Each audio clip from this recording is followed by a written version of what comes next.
Rob Van Dam, listening to Tru Heel Heat. Pow.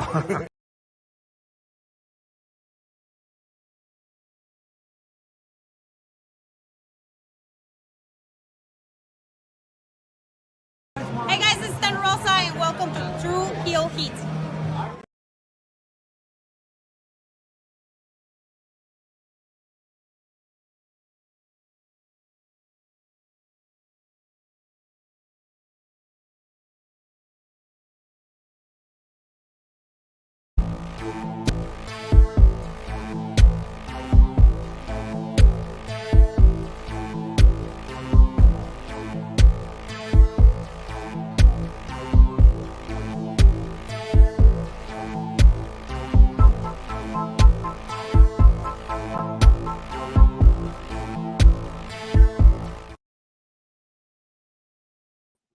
It's another edition of the Saturday Morning Cookout. Yes, it is time for the flagship podcast, Tru Heel Heat 238. We are coming off the heels of SummerSlam with plenty of great matches, but plenty of booking issues, including a lack of sense with the Jimmy Uso heel turn, which doubled down on the lack of common sense on SmackDown last night. So we're going to talk about it. We're going to be very positive about it. We also got AEW news, AEW All Out taking shape, as well as All In with Kenny Omega's big matchup for Wembley Stadium teased. And is it up to par for one of the best wrestlers in the world? We're going to discuss that on today's show. And we have come to the end of the best tournament in wrestling. New Japan Pro Wrestling G1 Climax 33 tournament. This morning was the semifinals. Tomorrow morning is the finals. We will be giving our final predictions for that. It is me and Miss Krssi Luv. We got a special guest later on. It's Tru Heel Heat 238. Let's get to it.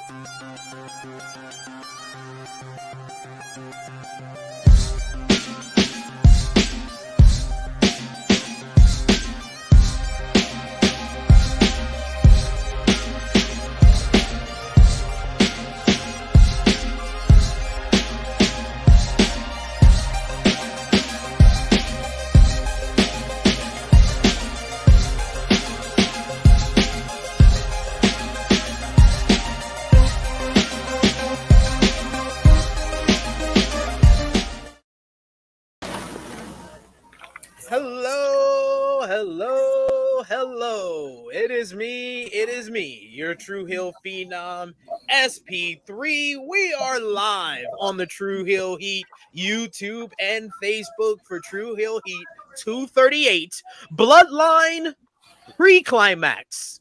Yes, pre-ejaculation. Discussing the latest wrestling news, including Bray Wyatt having a life-threatening illness that has kept him out of action. Kenny Omega's AEW All-In plans discussed.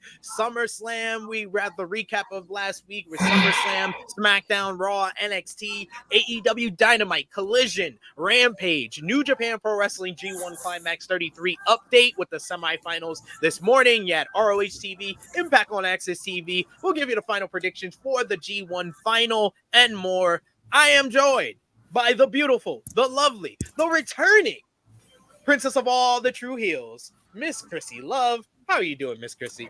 Good morning, everybody. Good afternoon. Hello and good night. How's everybody doing today? Happy Saturday or Sunday, whichever it is on, your time. We're worldwide as usual. What's going on? I am not surprised about the SummerSlam stuff that you all mentioned just a few minutes ago, because it showed in the booking of that SummerSlam. Yeah, we'll get into all of that. How are you, SP? Hello. Happy Saturday. John, what's up in the background? How you feeling today? I'm doing well. We're on CP time today. Miss Krssi Luv had some technical difficulties, so we either need Krssi Luv to either jump on the computer before 11 a.m. or get a new routing cable. Either or. I mean, I keep telling, Optimum Cable Vision, they're very urban ghetto system. It's just horrible, Say, I'm trying to run a business here. Saying, and they're gonna be like, "What's your business?" You could be like, "I'm a businessman." Like you just I tell got them things that. to do, you know, and I you got- keep giving me the same routers and they're not working. I'm a busy Like, fix woman. it. I got podcasts on Friday, Saturday, Sunday. I'm a busy woman. I need my Wi-Fi. I need Sheesh. the Wi-Fi. It's always something, I swear.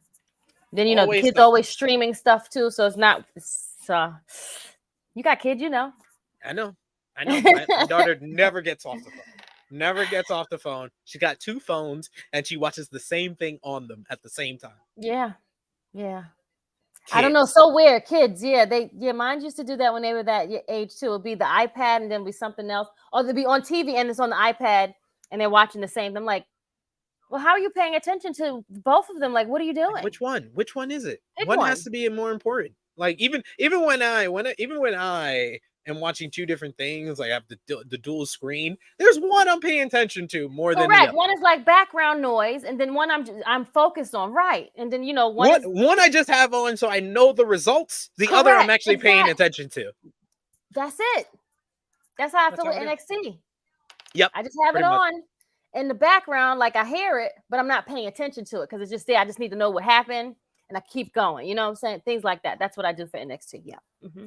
She knows. But yes, we have another edition of the flagship podcast. So we're gonna be discussing everything from wrestling news, whether it's WWE, AEW, New Japan Pro Wrestling, Impact Wrestling, and much more. We also got the match of the week. We would love to hear from all of you. If you're watching on demand, sound off in the comments down below with your top 3, top 5 matches of this week. So when we get there, we will highlight it on screen, or we will interact with you if you're leaving a comment down below. But of course, if you're with us live, we appreciate you for that. Drop the thumbs up on this video. Share this video with all your wrestling fans, friends, and family on all your favorite social media platforms. If you are new to the Tru Heel Heat YouTube channel, hit that subscribe button, hit the bell to stay notified for all the great content here. We are now on our way to 10,000 subscribers. We're less than 2,000 away, so try to hit that before the end of the year. We got four and a half months or so to get there, so would love to hit that mark, that milestone before the end of this year. And if you're leaving a comment in the live chat, we'll try to highlight as many of comments as possible. Super chats. But if you're feeling generous, yes, send a super chat donation. Any dollar amount matters, helps the channel grow, and helps out our contributors so much. Or you can become a member like Vala B, who is already on us saying, we late? Question mark. Joe hit because I said his name and he didn't appear. Look at that. This guy coming at me, even before we get live. Jeez, what are we doing here? We got Vala B, who says, I'll take Romeo's side and defend Jimmy's booking. Good luck with that. See, okay, well, I won't even say nothing about that part. I'll wait till we get to that actual section of the show, and we'll talk more about that and how they did it and whatnot. But go ahead. Yeah. Yes, good luck. Ace saying not the worst reasoning Jimmy gave, but it is still dumb, and that turn could have waited if Jay won at SummerSlam. Ace, it is the worst booking because of everything you said after, but that's why it's the worst booking. It's dumb. It's dumb. It doesn't make sense. It didn't make sense in a vacuum. Didn't make sense coming out of it, and it come at the end of probably the worst Roman Reigns match we've seen since WrestleMania 38. That's how my face was when it happened, like that. Like, yeah, just we're gonna get into it. We're gonna get into the whole show. We're gonna get into the whole thing. Yeah, a lot of the stuff that happened. Yeah, sorry. Just go ahead, SB. I'm sorry. Negro Buck is here with us in the chat. Vala B saying, everyone go out of your way to see Naito versus Ospreay. When I say, please, dear Lord, you need to watch this matchup. This is one of the best New Japan matches of the year. I saw the highlights. It looks really, really good. I can't wait to see it. Watch the whole match. Vala B, like you said, it was an all-time banger. Awesome match, awesome crowd. That was probably the best crowd they've had since the pandemic because they were vocal. They were loud. They were into anything. Oh, we got Kenzie TV in the chat saying, good morning. What's going on? How you doing? We got Negro Buck who says, Naito and Okada in the finals. It's beautiful because we smoking on that evil pack. That is That is true. We're going to be talking about this week in the G1 and be talking about the fact, Miss Krssi Luv, Yep, you know who predicted the finals before it even happened? You you know who did. that guy was? SPS per always, per usual. Check out our G1 Climax preview where I tried to tell ya. I Well, told I ya said who would be in it. I knew I mean, yeah, yeah. It's My Naito boy Jiro. didn't make it to the end as again. It's all right. It's whatever. Hey, Fine. what Whatever. what a last few matches he had though. I Uh, mean, yeah.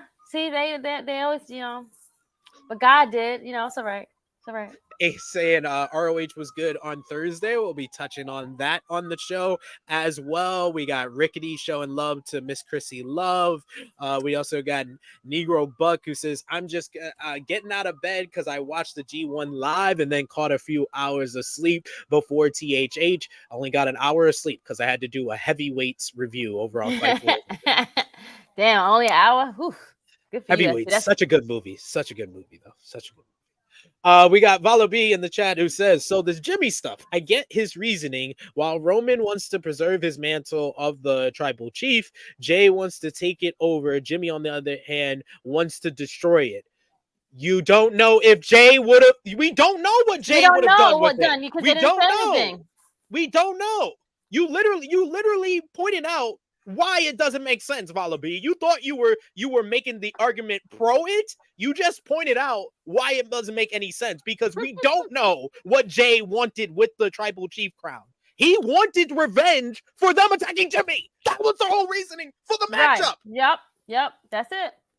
I feel like I'm in a dumb chamber because Romeo and Vala B is one of the smartest people we have in the chat.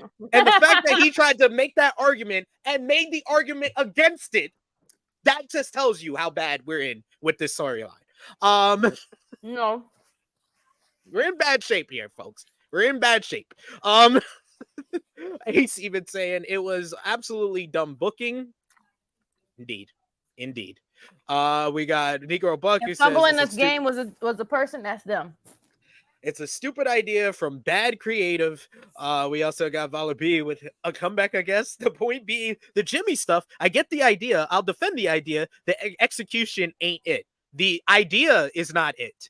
You basically Right. Okay, we're good. Let's Okay, get into it. Right, Okay, stop. I'm done reading comments because I'm getting dumber as I read the comments. Yep. You gotta stop because True. we're not even at that portion of the show yet. We gotta wait. We have because I'm sure it's gonna be a good 30, 40 minutes of us talking about it. So Tru Heel roll call, how we start off every episode of our flagship podcast, shouting out those supporting us across social media or here on the YouTube channel or Patreon. Our top 3 conversation starters on our Tru Heels group page. On Facebook, you got ALW at number 3, number 2, Stewie Palmer, and number 1, the Negro Buck, Nick Jackson. Patreon backers, you got Nick Jackson, you got our boy Vala B, you got ALW, Alex McCarthy, Professor Chris, Austin, Blue, Robert, Blue. Steve, Antoine, 5th Generation Carney, Ladarius, John aka Russell Scopes, Dan, Kobe, Dolores, John Martin, DJ, Eric, Beat Boop, Marcus Ryan, Justin Rich, James, Allen, and Santo. Thank you so much for supporting us at patreon.com/Tru Heel Heat. And yes, let's get into what we missed and let's start off with SummerSlam. Since y'all want to talk about SummerSlam, yeah. Y'all want to defend this? Let's talk about it then. And let's start off. The show featured, of course, what can only be viewed as a controversial decision. Yes, you can have an argument to defend it. Probably won't be able to make that argument very well because no one seems to be. But controversial decision as Jimmy Uso cost his brother Jay Uso the tribal combat match against Roman Reigns. Roman Reigns retaining the undisputed WWE Universal Championship. You had Solo get involved in this one. You had Heyman and Jay talking on the outside. Roman apparently gets hurt, which we'll talk about during this matchup when we get to the news portion of SummerSlam. But in the end, it's Roman who retains his status as the tribal chief. You also had Cody Rhodes defeat Brock Lesnar in what's probably their best match Yep. yet. An excellent match to finally end the feud. And then better than that, post-match, Lesnar showed respect by shaking Cody's hand and hugging him. You also had Logan Paul pick up a victory in the opener over Ricochet, an awesome match thanks to a pair of brass knuckles. You had L.A. Knight, he picked up the win in the Slim Jim Battle Royal by last eliminating Sheamus. Whew. Detroit did not like this one as Shayna Baszler beat Ronda Rousey in an MMA rules matchup that the Detroit crowd hated with a passion. You had Gunther defeat Drew McIntyre in a great match to retain the Intercontinental Championship. Seth Rollins beat Finn Balor in a tremendous encounter, really exceeded expectations with this one here. Seth retaining despite the fact Judgment Day interfered and the fact that Finn Balor can't pick up a damn briefcase because he leads with his damn head instead of picking it up with his hands. I'll let that marinate. Anyway, Bianca Belair defeated Charlotte Flair and Asuka to win the WWE Women's Championship. However, post-match, Io Sky successfully cashed in her Money in the Bank contract to win the gold from Belair, with Dakota Kai returning for a damage control reunion as Io Sky celebrated her first world title win on the WWE main roster. There was some moments. There was quite a few great matches on the card, but it just seems like overall the feedback and reaction to SummerSlam has not been totally positive. And why do you think that, Krssi Luv? What was your highlight, low light from the show? SummerSlam was very lackluster. I'm sorry. I think this was one of the. I think the ones they had from the pandemic was better than this one.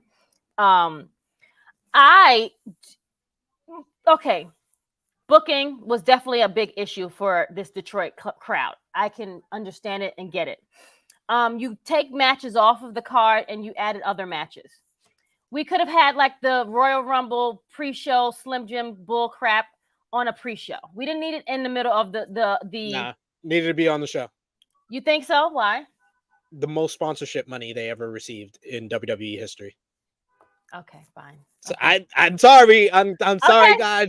You know me with business. Yes. If it's a business move, I'm gonna defend it, and that had to be on the show. That had to be on the show, but now we have sponsored matches. This is where you're getting all your money, because then we had the stuff with Bianca and the girls, and she had her whole outfit was the C4, whatever the damn drink is. I don't even know, but she drank it when she came out. It was scrolling. It was distracting as it went around the damn ring. I mean, the Ronda and Shayna match, execution-wise, just was not in the right place. They didn't execute it properly. It was just very flat line. It meant very bad. And these are MMA fighters, like, and then it didn't make it even better. The crowd wasn't even invested. So once you have those three things going, it's already set for disaster. Set for disaster. You agree? No? Yes? I agree with you, because we have in our news notes, but I'll bring it up here, that there was a lot of creative indifference on the MMA match, because Ronda and Shayna, like you said, are MMA fighters. So if they're going to do an MMA rules match, they want to have an MMA rules match. But WWE said, no, you're going to have a WWE style MMA rules match. And that's why it was awful. It was, in my opinion, I don't think it was that bad. I thought it was hard hitting. I thought a couple of the spots looked really good. Yes. And you saw afterwards the way Shayna looked, that it definitely was hard hitting. They did not pull back on each other, but the crowd just didn't care. It was at one point where Shayna connected with Ronda, and you've seen Ronda's face go, but and then they did like the slow motion to it, so it was even worse. You know what I'm saying? So there were parts of the match that was, an MMA style, which was cool. But again, the execution, you can't dumb stuff down when there's already a recipe for it. Don't try to take out the paprika when it's supposed to be in there. You want to just add salt? No, it's salty. Like, give it the flavor that it's supposed to have. Like, hello. So that's that. I'm not mad at the opener. The opener was fine for me because I knew we already spoke about like him having to go see his brother, and he was already there. He saw his brother in full gear. Shout out to him. He didn't even get to change. He didn't even change. He was on the side rooting for his brother in gear. So hey, I need a brother like that. You know what I'm saying? Like I'm on the two. Like I'm gonna go fly 2 hours over the time. After the time. Whatever. Not mad at that part. Where it gets fuzzy for me now, I think Io cashing in, I have no problem with that. I think her cashing in on Bianca was where it fell short for me. I didn't think it, because what's the point of you doing? The whole point of us was supposed to see is Asuka, Io. I feel like that's like the end result everyone is trying to see. So if you have her cash in on the champion, because Bianca and Charlotte didn't need it. They didn't need it. But I feel like Asuka needed that win. She was the champion. What's the point of her? She's the champ. She lost, she won. Let her successfully do this and win. Like, what was like?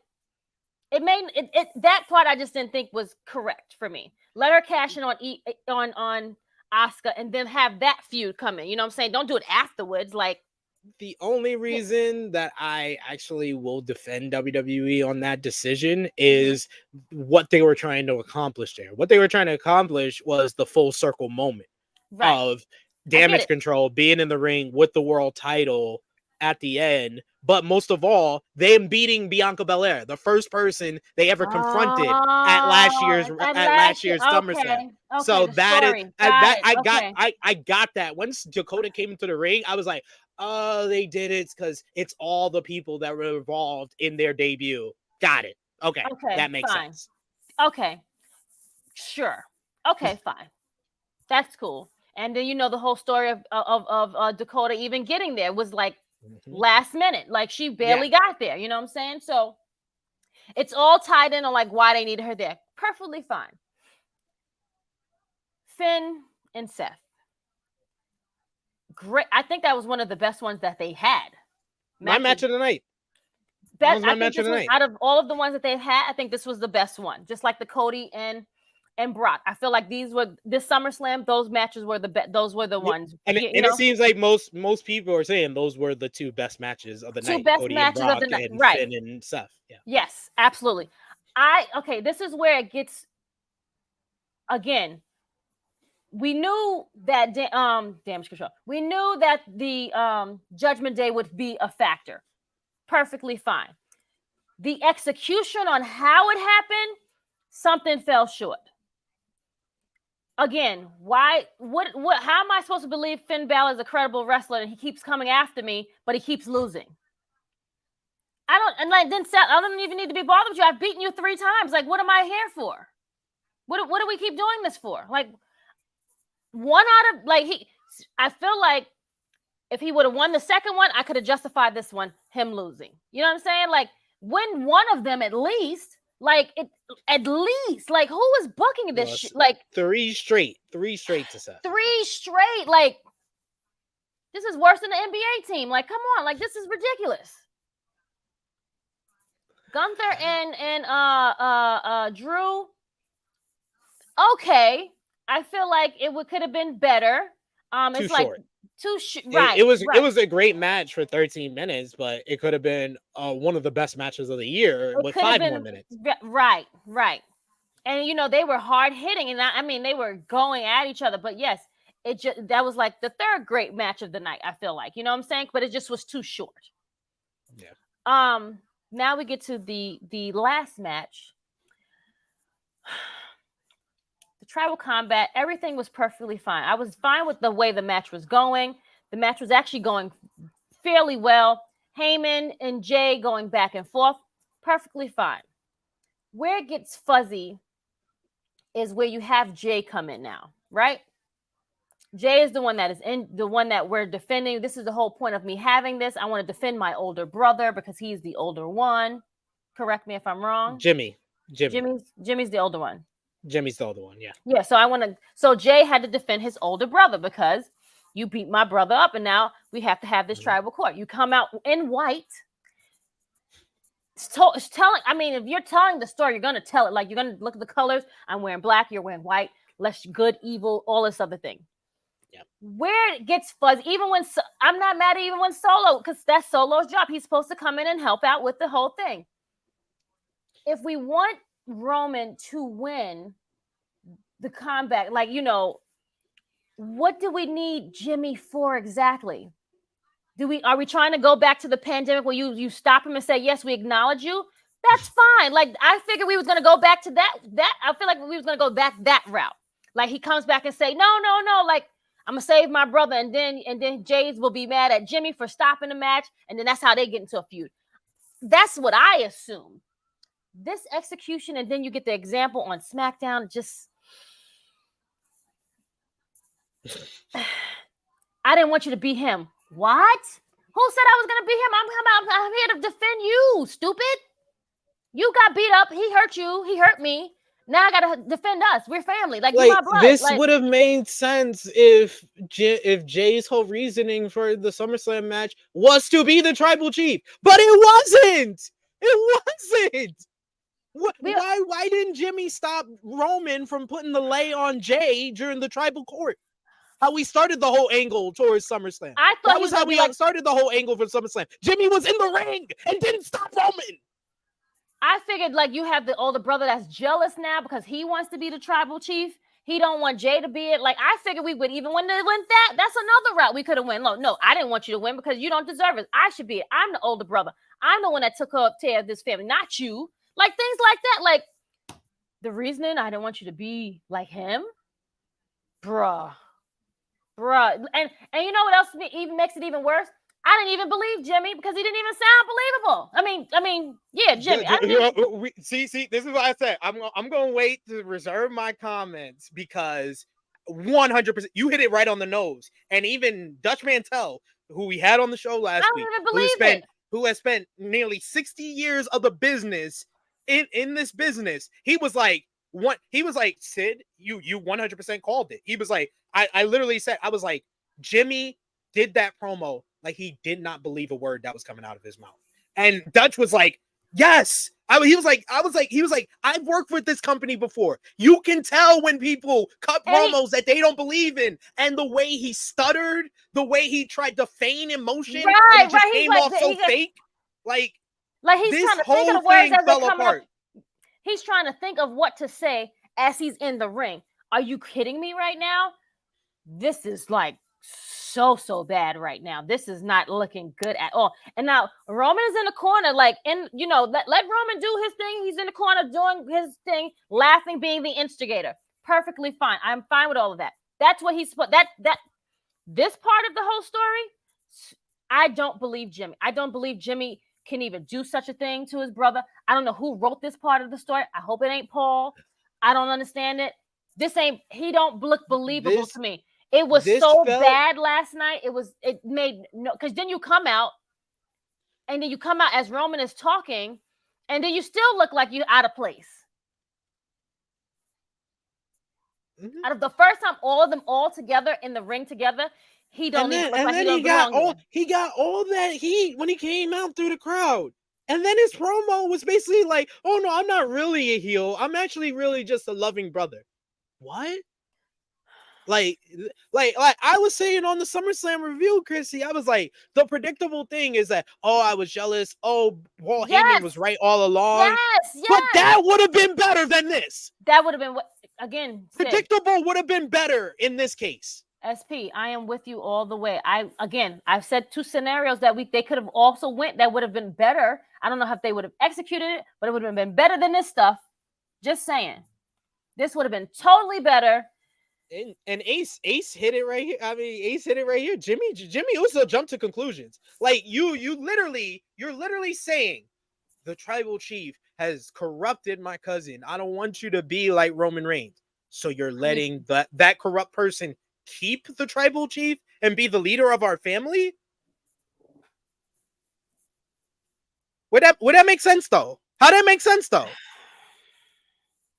So you don't want your brother who you've known for 37 years, who you know is a good person, who you know always will do his main character trait over the past year has been he does things because he loves you, just like your main character trait has been you do things because you love Jay.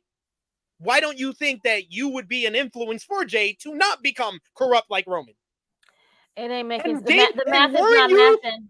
weren't you the guy who turned on the bloodline to begin with? You okay. Anyway. Sure. So for me, yet again, I'm giving SummerSlam a 5. It was very lackluster, very flat, very disappointing. They hyped, well, there was hype, but it wasn't that much hype. I wasn't hyped to see it. I was happy to see it, but it was not hyped up where I was like, oh my God, I need to go to see. I didn't even need to be in Detroit for all of that mess. I was like saying, oh, I should have went, blah, blah, blah. Maybe I was totally fine with not being in Detroit after watching that show. SP, I'm with you. I'm happy I was with the wrestling club watching it and in our own auditorium. I would have been so pissed if I invested my money to go to that show. That shit show. Horrible. One of the worst SummerSlams I can believe we have on. I wouldn't go that far. I mean, I have seen 1995 SummerSlam. I've seen 1996 SummerSlam. There are a lot more SummerSlams that it's worse than this. But okay, as far as if we're just gonna keep it with this year, I wouldn't argue with you if you said this was the worst WWE major event of the year. And mind you, they've had like good events. And it has nothing to do with the wrestlers. We just named there was like 3 or 4 great matches on the card. It had everything to do with the booking. The guy you never want to blame, y'all. The guy you never want to blame, Romeo. The guy you never want to blame, Annika. The guy you never want to blame, Jimmy. Triple H blew it. Just bad overall booking. You scrap certain matches to be on it, and then and the show was still long. It still was damn like it was over like after 12. It was still like it was very rushed. The pacing was horrible. The pacing was horrible. We had at least an hour worth of ads and commercials, to the fact that like I said, when I'm usually watching 2 things at once, I'm not able to absorb the second thing. So I had SummerSlam on my big screen. I had Collision on my laptop. I was able to watch full matches on Collision, Krssi, between matches on SummerSlam. How was Collision, by the way? Was it better than watching SummerSlam, friend? It was good. It was good. Okay. We're gonna talk about it. We're gonna talk about it on this show, as we always do.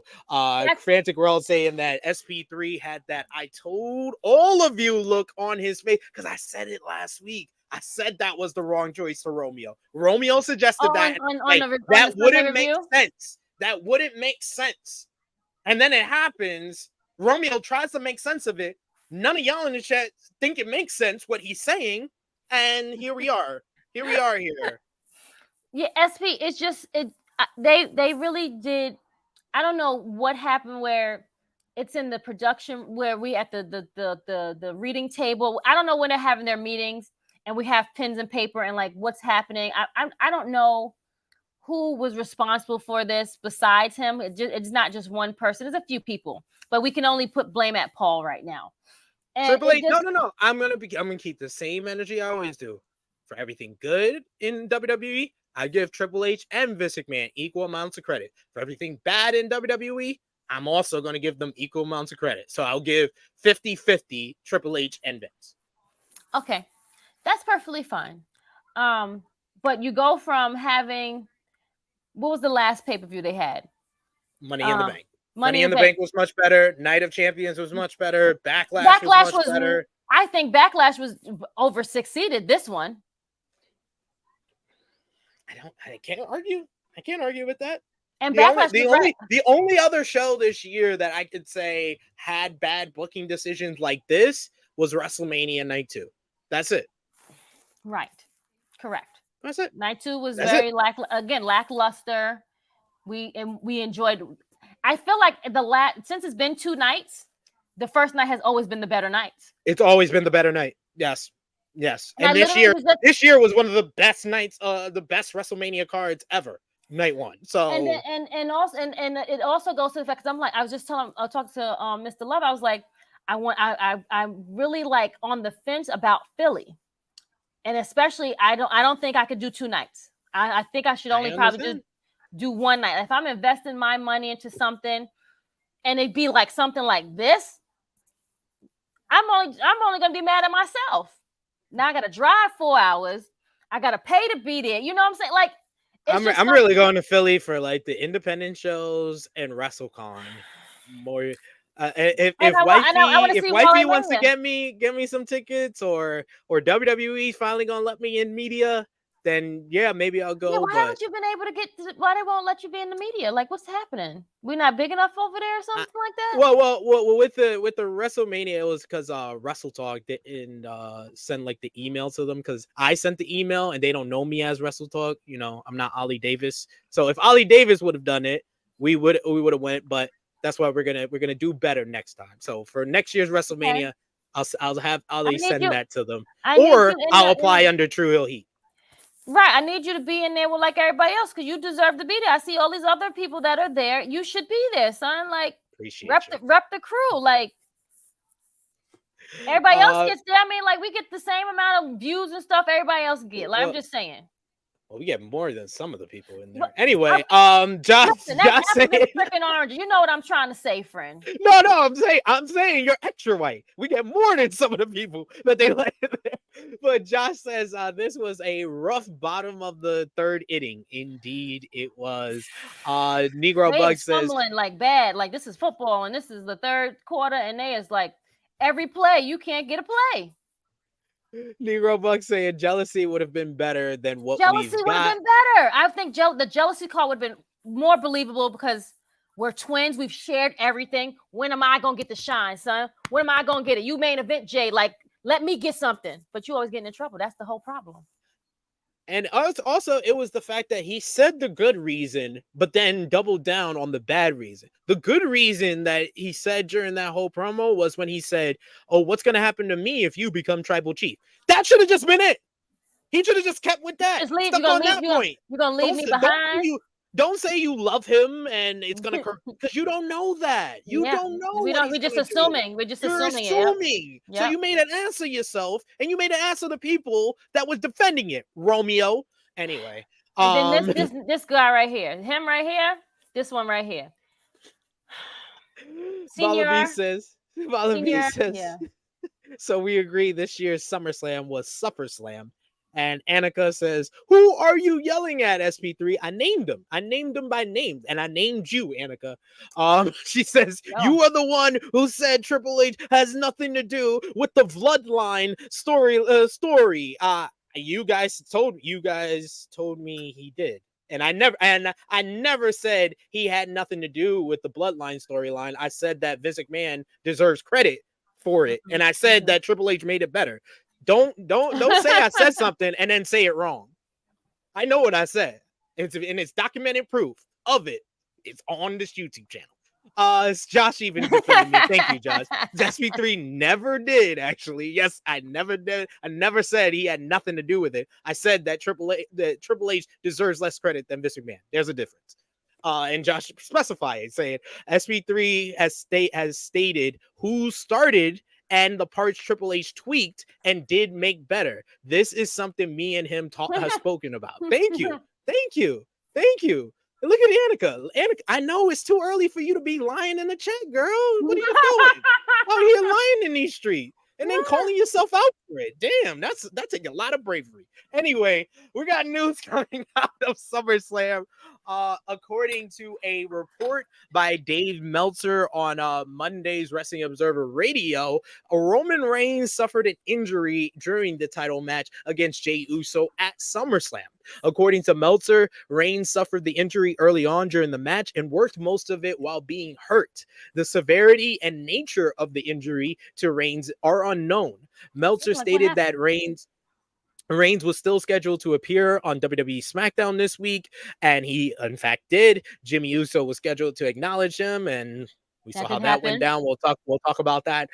Recent Fightful Select report has provided additional details to the earlier accounts of Roman Reigns' SummerSlam injury.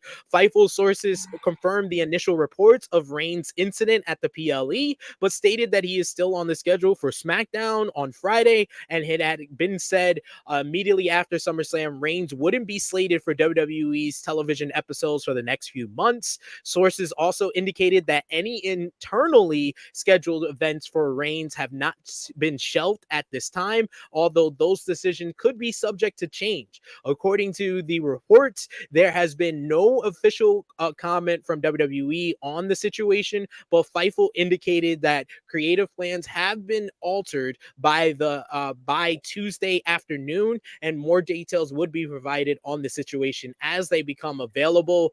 We did see Roman Reigns take a bump last night on SmackDown, Miss Krssi Luv, so Yeah. that has to put some confidence in people. But man, if you wanted to put the topper on what's going on in WWE as far as injuries right now, we currently have the undisputed WWE Tag Team Champions Kevin Owens and Sami Zayn both out with both injured right now. Sami with an elbow injury, KO with a rib injury. We got Randy Orton out with injury. We got Liv Morgan out with injury. We got And Bailey, isn't Bailey injured? Sonya Deville is out with injury after winning the WWE Women's Tag Team Hold on, Championship. time out. Are we taking the tag titles away from They them? They didn't even announce anything on that.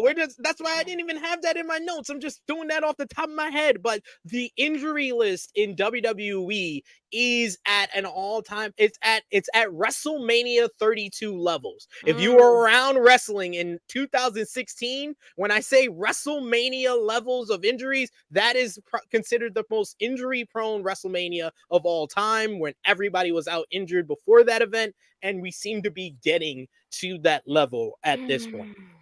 It's bad. It's really bad. Someone has cursed wrestlers. I feel like this is a curse. Someone is like, nah, y'all making too much. Y'all having too much fun. Y'all making too much money. We need to put a hex on y'all. Something ain't right. So the official list. You ready, Krssi? I'm ready. Roman Reigns, Kevin Owens, Big E, Randy Orton, Sami Zayn, Sonya Deville, Liv Morgan, Bailey, Elton Prince of Pretty Deadly, Dakota Kai, Sol Ruka, Braun Strowman, Shane McMahon, Bray Wyatt, Wendy Choo. He counts. He got injured in a WWE ring. Okay. Nikita Lyons, Robert Roode, R-Truth, Ariana Grace, Amari Miller. That is 20. That's 20 folks. people. 20 folks. I don't even think that's even all of them. I think it's probably not everybody. That's just only a few. And that's 20.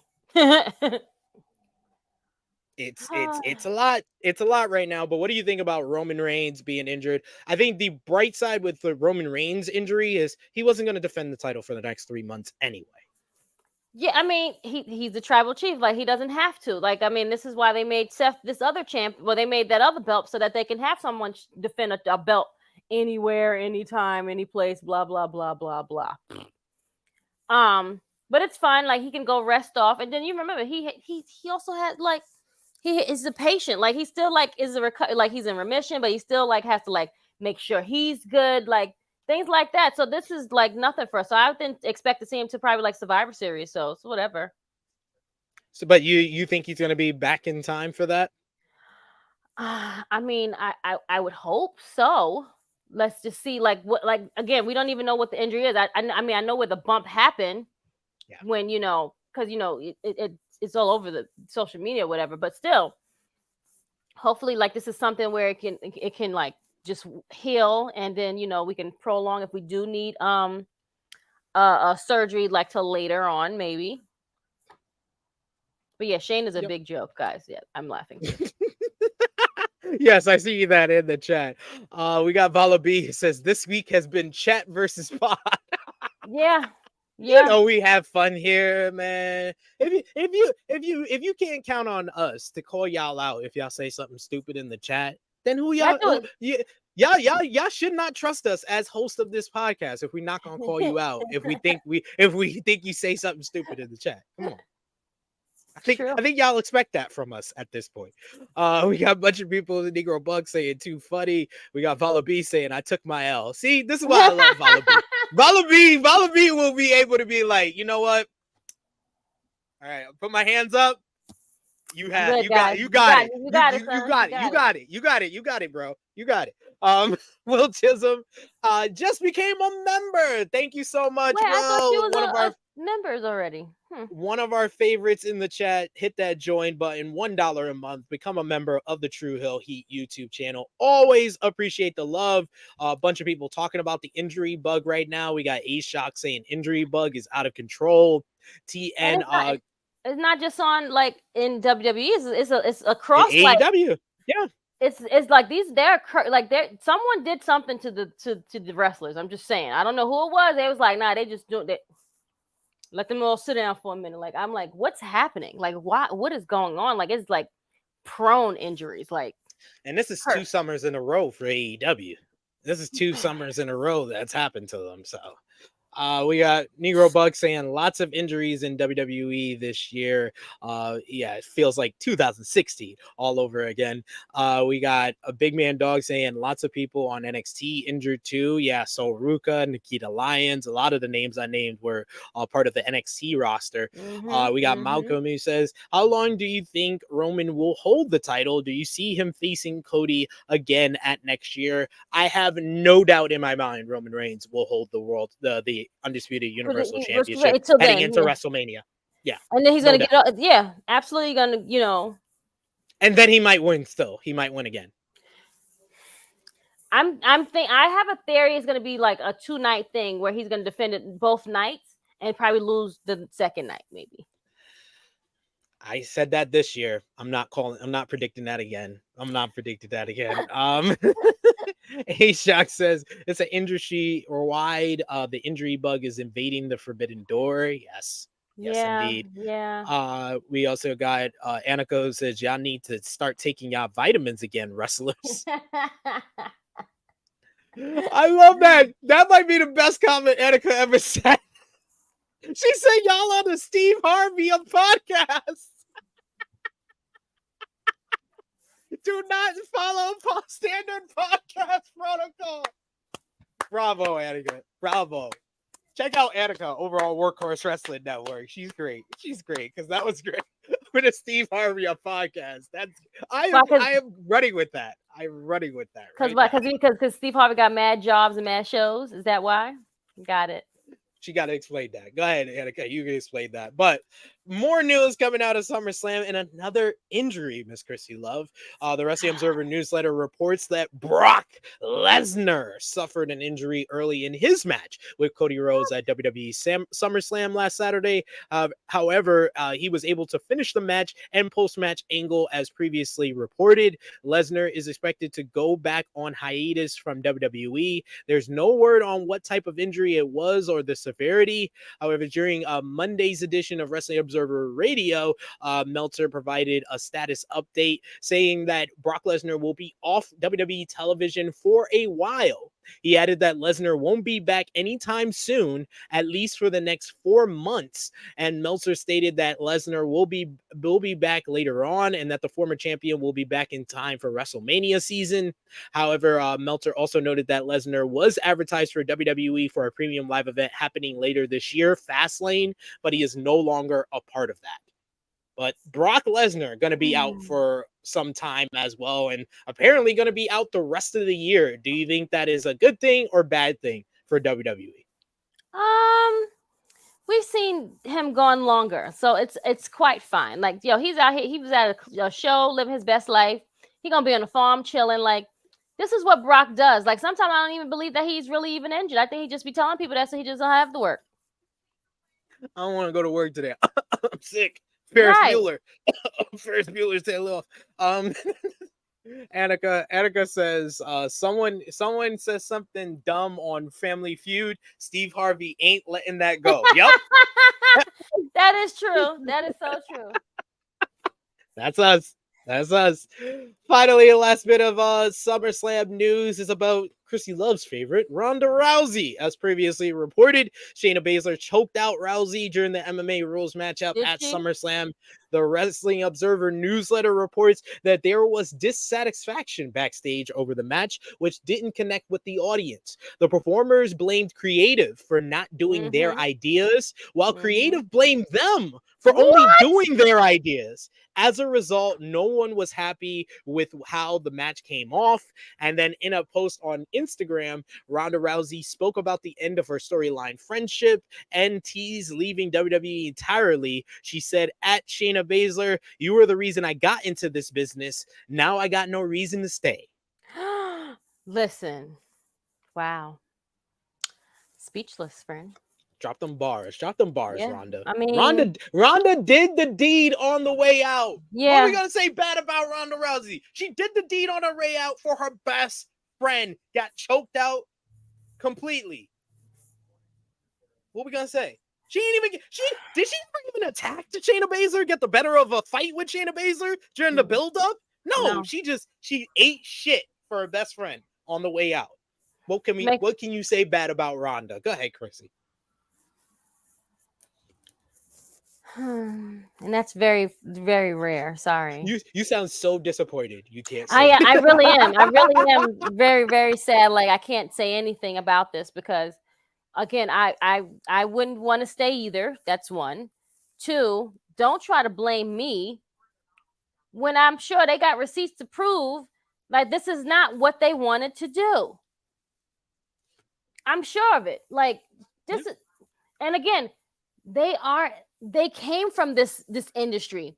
Why would you not want them to like take control and the lead in it?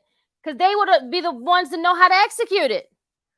You got them. You had doctors in the ring checking on Shayna. That's it. That's the end of the fight in an MMA fight. If the doctors are coming and checking on Shayna, Ronda won. Ronda can't attack the doctors. And I think Ronda and Shayna know in an MMA fight you can't attack the doctors. So that was them. That was them dumb shit. They thought, oh, that's gonna be the way to get the crowd into it. And the crowd was just like, the crowd wasn't even in. This was like bathroom break. This was a drink break. This was like time to get maybe something to eat before like the next couple, because after a while they stop serving alcohol. So let me get 2 more drinks and let me come back to my chair. Like, tell me I'm lying, SP. We've been to enough shows where we know when it's time to go get a refill and all that stuff. If someone is going, okay, I'm gonna stay here. I'm gonna go get everybody their refills and I'm gonna come back. Like, 2 people got to be the ones if you go, especially if you're in a group. 2 people will leave. Did I miss anything? Or we're texting back and forth. No, you ain't missing nothing. You can even hear it when you're on the line. We're all just chit-chatting and talking. We're having better conversations than this what's happening out there. I'm lying, I'm flying. And right now I'm sitting down. So we got a bunch of people saying bye Ronda, like Negro Buck saying bye Ronda. Wish I could have said it's been real, but Trey says. Yeah. Trey said, "Not creative clapping back, yo." That's wild. That's what I'm saying. They don't want to take the blame for their foolish booking, so they were like, "Let's blame the wrestlers." They didn't tell us their ideas. I guarantee you, they probably did more than one occasion. I'm sure they had more than one story for them to do. This is we know this industry. There's always more than one way to execute it. Yep. And she hit it on the nose, Annika. MMA mixed with sports entertainment is always going to be a rough sale. Yes, you can't give us a WWE style MMA rules match. It was gonna fail, and that is on the booking. And like, what does that even mean? What does that even mean? I still don't know. But since we already talked about the main segment we're going to talk about, let's get into SmackDown this week. The show featured the aforementioned Jimmy Uso excuse for costing Jay Tribal Combat, as it wasn't jealousy, it was love, because Jimmy didn't want Jay to become a corrupt tribal chief like Roman. Oh, what a thoughtful brother. This led to Jay super kicking Roman, Solo, and Jimmy before saying he was leaving WWE to close the show. You also had Io Sky cause a no contest to Asuka versus Charlotte Flair by laying out both women with Bayley. You had Edge make his return to challenge Sheamus to a first-time ever matchup next week in Toronto for his 25th anniversary. I thought this was one of the best parts of the show. This felt like, this didn't even feel like a promo exchange. It felt like two guys that were actually having a real conversation, which is very rare in WWE. I can agree. And then finally, just in case you thought that Jimmy Uso was a good decision with that excuse, WWE is like, here, we got another bad decision for you, as Rey Mysterio replaced an injured Santos Escobar to defeat Austin Theory to win the United States Championship. Romeo, we need points off of GP. I'm sorry. Now, I will say, as someone that has been probably the leader on wrestling YouTube and wrestling media of, we can't blame all the bad stuff in WWE on Vince. We can't blame all the good stuff on Triple H. This is one move where I just looked at that and I was like, yeah, that's Vince. That's Vince, because it seemed like Triple H was building to Santos Escobar beating Austin Theory for the championship. And I think Vince came in and was like, yeah, we're going to put the title on LWO, but let's put it on Rey. let's put it on the guy I know, not the guy you're familiar with. Let's put it on the guy I know. Let's put it on Rey. First of all, like, that's the match that we wanted to see. You've been building up for this for how long? We did a whole tournament. For goodness sakes, they even fought each other. He lost in the finals of the tournament just to win the championship. Poor Santos. I felt, that's who I felt bad for. It's like WWE like saved all their bad booking decisions for this week. like they had been on a good stretch of, I didn't have any complaints really about WWE booking, and any of my complaints could be considered nitpicking, which it's understandable if you view that as such. But these are real legitimate, these are legitimate complaints about SmackDown and SummerSlam this week. Yeah, that's it. There we go. I agree on everything you just said, friend. Like, yeah. So is Santos even really injured, or is this just like, this is just no? Okay, he's not. Okay, just want to make sure. Just like, because you didn't say him on the list of people that was injured, so I was just trying to put them together. I was like, oh, so this is just their stupid story. Got it. Very stupid. Very stupid. TNC saying Meltzer gave Ronda versus Shayna 1.5 stars. Generous 1.5 stars. That was. I mean, again, it had good parts of the match, but the overall, it's like Tribal Combat. Tribal Combat, I thought was a good match, but it's because I tend to just forget that Jey Uso was outside the ring just having a conversation with Paul Heyman for 5 minutes and not doing anything to Roman because Roman was hurt. I had to put in the excuses of Roman was hurt. This is a walk-in brawl. This no DQ. This is that. This is this. Like, was he injured before they even had the match, or he got injured during the match? During the match. Okay. During the match. So and then just every time I came up with a different excuse, I was just like, yeah, that lowers my rating a little bit. That lowers my rating a little bit. It was just like, this was the worst Roman Reigns matchup since Brock Lesnar at WrestleMania 38. He was on a good stretch. He was on a good stretch. Yeah, I have to go back and rewatch it. I haven't watched it over since I watched it the first time. I haven't rewatched it because I was like, I really wasn't like captivated by it. It's like, you know what? Let me rewatch it. Like, I watched Money in the Bank over. It was too slow. It was just drawn out. It was just like, it was boring. It was boring. I'm sure the people that were there together with friends probably had more fun than watching the stupid matches and doing the other stuff behind the scenes. But other than that, I'm so happy I didn't say, let me go to SummerSlam one time, get on a plane last minute and get out there. Big Man Dog saying it's wild how Sheamus got all his world title runs back when he wasn't as good as he is now. That's a lot of cases though, Big Man Dogs. Look at the Miz. Miz got a lot of his titles when he wasn't that good. Yeah. Now that he's actually a good wrestler, he doesn't win that much. He doesn't need to. At this point, yeah. He comes in for the celebrities like as per usual, or someone that's new on the roster, him and Dolph. That's their jobs now. Like, they don't need to be like top guys. They can be mid cards, floating around, or just doing stuff. Do TV and call it a damn day. Ken Lewis, you hit the nail on the head right there. Because I said after SummerSlam, I was like, did Vince Russo take over for Triple H? Because the whole Jey Uso turned. I was like, and I saw Annika earlier ask, was this rush? And if so, why? It felt to me that this was WWE going into like the whole creative discussion and being like, we need a big twist ending. What can we do? And this was the idea. This was the idea for the big twist ending to get people talking. This was it, but it wasn't really thought out far enough after that, because then you had the WrestleVotes report that came out this week, Krssi Luv, that said that there are people backstage in WWE that are basically fighting for Jimmy and Jay's first matchup not to happen until WrestleMania. So we are going to wait 7 months after the heel turn to do this. And that's what we mean by like, do this in January. Don't do this in August. Like, let him stop. Like, it could have been so many other ways to do this. Like, haven't Bret Hart and Owen Hart taught you anything?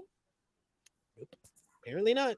Apparently he didn't live through any of that, Vince. Vince didn't live through any of that. Triple H didn't see Bruce that. Pritchard, all of you guys were there. Nope. I know Bruce was there. No? Nope. No, you He could talk about it. He could talk about it on his podcast, but he can't remember it.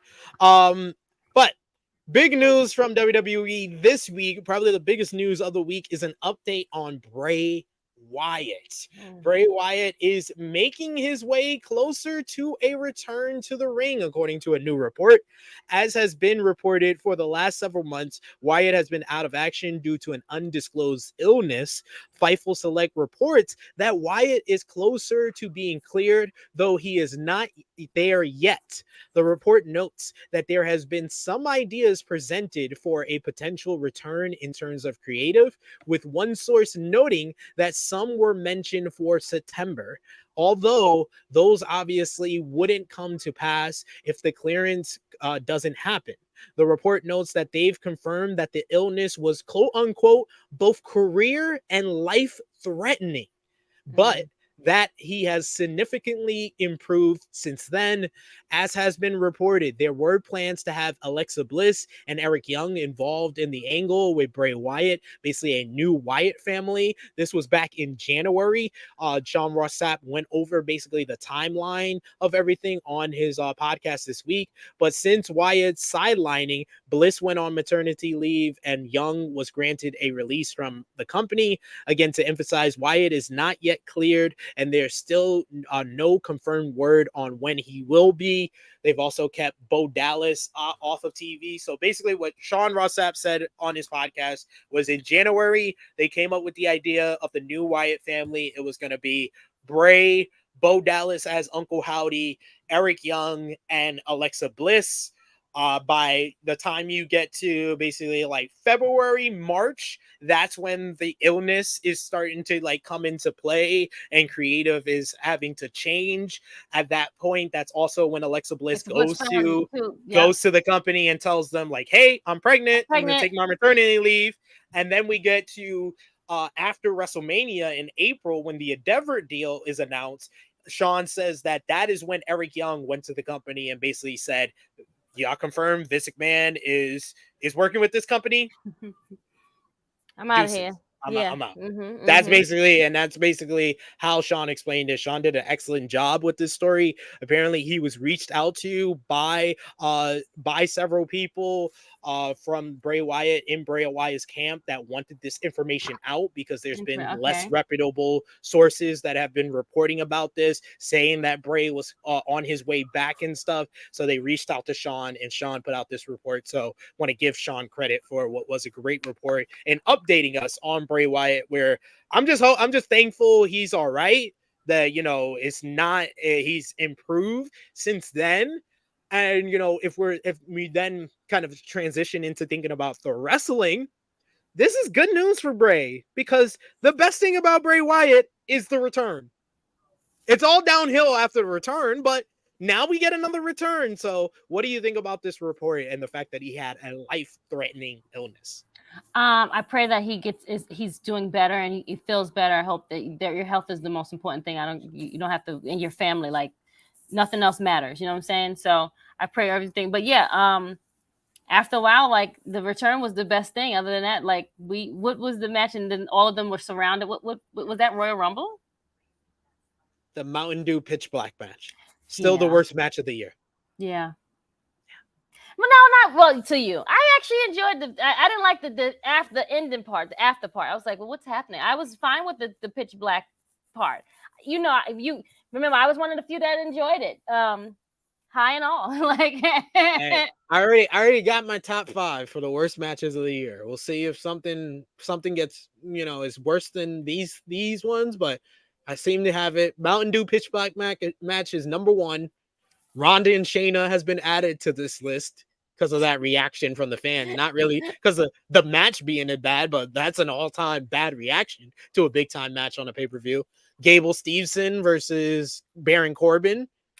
That's an all-time worst debut. That has to be on the list. And I had to grab one from AEW, and the best one I could do is the match that killed the crowd at Double or Nothing, Adam Cole versus Chris Jericho. Those are my worst matches of the year. Let me know in the comments, in the live chat, in the comments down below, if you think there's been a match worse than that, and let me know what it is. Let me know in the comments down below. Nick Jackson, that is a fair point. However, I still enjoyed it because it didn't kick in really until like I was almost midway into that match anyway. So edible. TNC saying SummerSlam 1994 Bret Hart versus Owen Hart steel cage match is still a classic. 100%, one of the best matches in SummerSlam. But again, like history. we're gonna do like brothers and brother, like going like you guys are responsible for such other things. Like not saying copy the whole thing, but like use that as a template. Like how many times we've had to do a project and we already got like we've done a report before. We're gonna take what we wrote in the last one and use it for this one. I mean, I got through college very, very, very fair. So I'm just saying. You got me there, Vala B. Every evil match. That's true. That's true.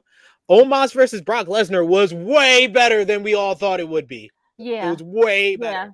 Yeah. Way better than we all thought it would be. I don't think it was the worst one, but Annika, you're 10 maybe. See, this is why I asked y'all in the chat. Think 3D chess. Annika, you're thinking of the right event.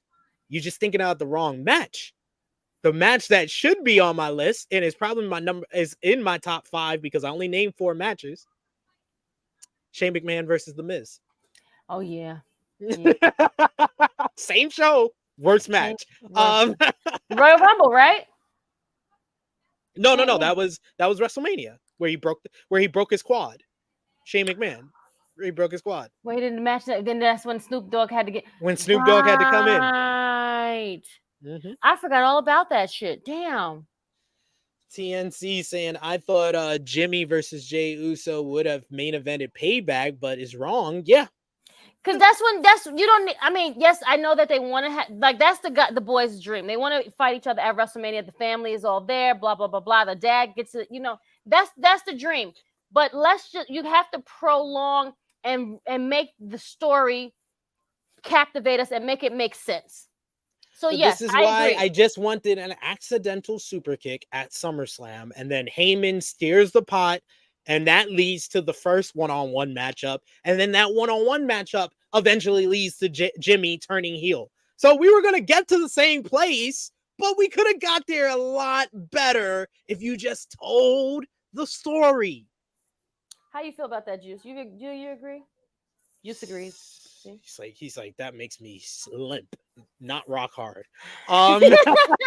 As previously reported, Vince McMahon has had major spinal surgery last month and has been out of action since then. Wait, hold on. Wait, where did you get this picture from? I asked Johnny. The Wrestling Observer newsletter reports that the surgery. The surgery on his back and is on his back and not his neck. There were some who believed it could be his neck, as he had surgery on it in 1994 prior to the steroid trial. The Wrestling Observer newsletter notes that McMahon still does heavy lifting even into his 70s, so that is probable cause for the back injury. The heavy lifting included squats, which eventually take a toll on the hips and back. It was noted that McMahon has had hip issues as well, but never had surgery because down somewhere. Sorry. I'm sorry. Never had surgery because he didn't want to give up heavy squats. He once warned Mick Foley against hip replacement surgery for that very reason.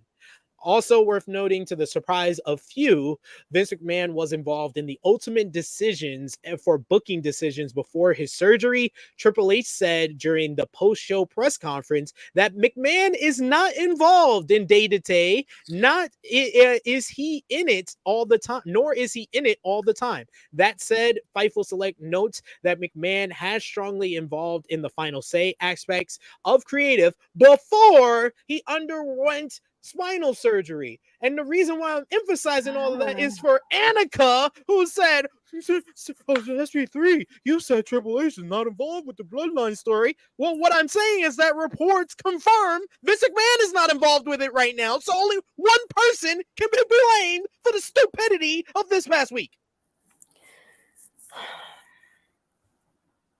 And it was the whole week, too. It just wasn't that on Saturday. It was on Monday. And then it was on for yesterday. The whole week. I can't even speak for NXT because I really barely paid it any mind, to be honest. But yeah, I mean, it was just, I don't even have nothing to say because it's just, Flawed Paul. That's all I got to say. Flawed Paul. Flawed Paul. Y'all keep defending them. Y'all make it easy for me every week to get these rants. I appreciate y'all. Anywho, I would say, wasn't he just his house raided and whatnot too? Like, he need to go sit his old ass down somewhere. Like, what the hell are you doing? Like, go sit down somewhere, please. Go sit down somewhere, man. Like, enjoy retirement. Like, go. You just. So please. moving on to WWE Raw this week. WWE Raw, they did 1.88 million viewers, so some good viewership for this week's show, and it featured the show featured and was centered around Can They Coexist theme, basically, which was all about our main event of the show between the Judgment Day and Cody Rhodes and Seth Rollins, as they had a 6-man tag set up in the opening of the show. But before the main event, it was supposed to be Cody Rhodes, Seth Rollins, and Sami Zayn versus Judgment Day, but Sami Zayn wound up being attacked backstage by JD McDonough, probably at the behest of Finn Balor, who was talking to him backstage. And actually, JD commented on the Judgment Day problems right now. JD attacked Sami, taking him out. So Shinsuke Nakamura volunteered to replace him, even though you could tell something was up with that. Nakamura, okay. Cody, and Seth went on to defeat the Judgment Day in a trios main event. And then after the matchup, Nakamura turned heel by laying out Rollins with Kinshasa. Is it turning heel though?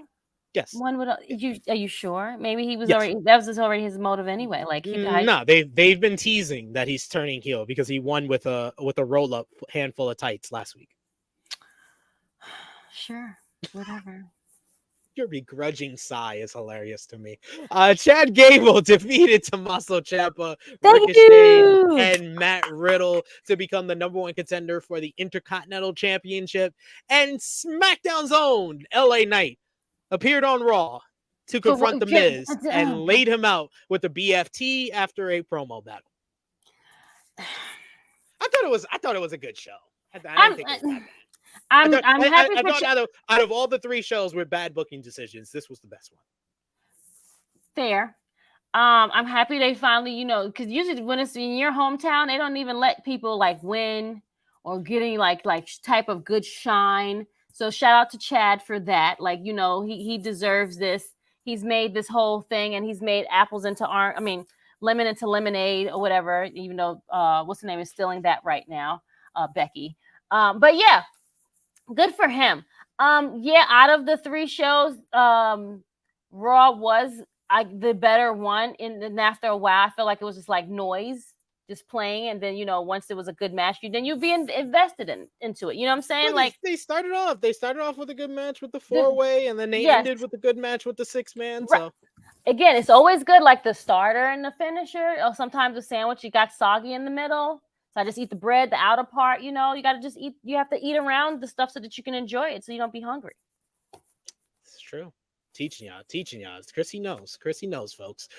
We got Josh who says, fans, all Vince's fault. Dirt sheets confirm he's back. Those same fans, dirt sheets are reporting Vince is out. I don't believe it. Love Josh. Josh is a man. Some Raw notes before we finish up with NXT. Nick Aldis was backstage at this week's Raw and SmackDown. According to PW Insider, he's been given a tryout as a producer beginning on Raw this week, and he was also backstage as a producer in Calgary, Alberta for SmackDown last night. Also, earlier this week, another name that is possibly coming to WWE or is about to be confirmed to be in WWE is former AEW star Brian Pillman Jr. He's believed to have signed with WWE. At the time, it was noted that he is expected to be at last Tuesday's taping. The Wrestling Observer newsletter reports that Pillman has not actually signed with the company yet, and the company sources say that no creative involving him has been discussed yet. However, Pillman is currently having his medical tests, and once those come back fine, he will be signed. What do you think about Brian Pillman's chances in WWE? Hopefully it's better than the AEW one. I mean, can't go wrong. I mean, you go around to where you think it will work. Get you a good check. It can't be much worse. It can't. I mean, listen, this is where you start, and and you think that WWE is sometimes the worst at booking. I mean, it depends on the person. Poor Keith Lee. Get out where you can, friend. Just run fast. I'm sorry. Come back over there. Run. WWE will, I'm sure, will take you if Paul can kind of like just sink your teeth over there, but then they might change your outfit again. I don't know. Damn. Hey, he's damned if he do, damned if he don't. Right, like you had on a whole cape and white hair, so.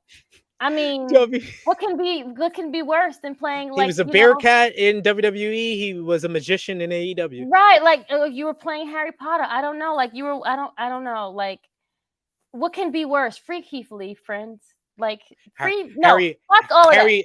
Harry Potter and the Limitless Stone. You know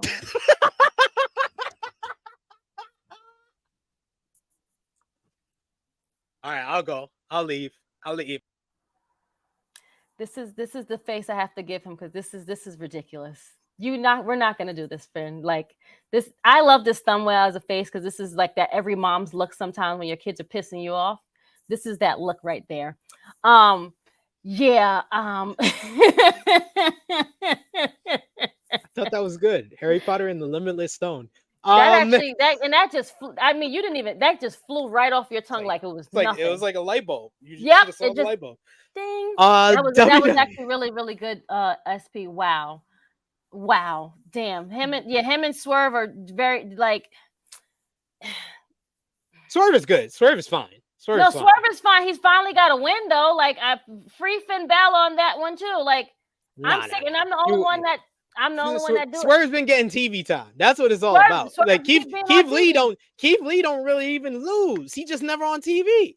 But listen, I mean, I'd rather the dude be on TV getting paid and lose than not be on the TV and be eating catering backstage. Just as me. You right. You right. Okay, you got that one. You right. Okay, when you're right. I can say that. You're right. Fine. But still, like the loss is a loss, and I'm tired of losing on TV, friend. Like this is ridiculous. This is just bad. When am I gonna fucking win? WWE NXT this week, they did 776 viewers, the highest viewership highest viewership for the shows in 2 years, Krssi.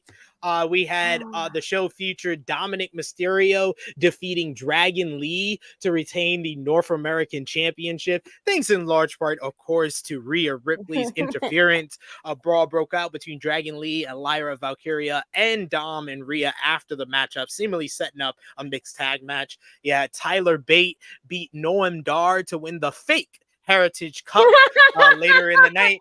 Noam Dar decided to retire his fake Heritage Cup to get a shot at the real one. And you also had Dijak and Wes Lee had a confrontation with Carmelo Hayes, where Carmelo Hayes called Wes Lee little nigga. Go out of your way to watch it. Yeah, I saw it. He called him little nigga. He said, what you get on my face, little nigga? Great stuff. It's allowed because we could do it. That's why he can't. If it was Dijak, it was the other way. We would be up. It would have been an uproar. We're not saying anything. We don't have to say nothing because that ain't my business. That's why he left. You know what I'm saying? But that sets up Dijak versus Wes Lee in a Vengeance Day rematch, NXT Championship #1 contenders match next week on the show. In NXT news, it's a big one because the Wednesday Night Wars may be in the rear view, but it looks like WWE still has eternal goals involving NXT surpassing AEW's TV numbers.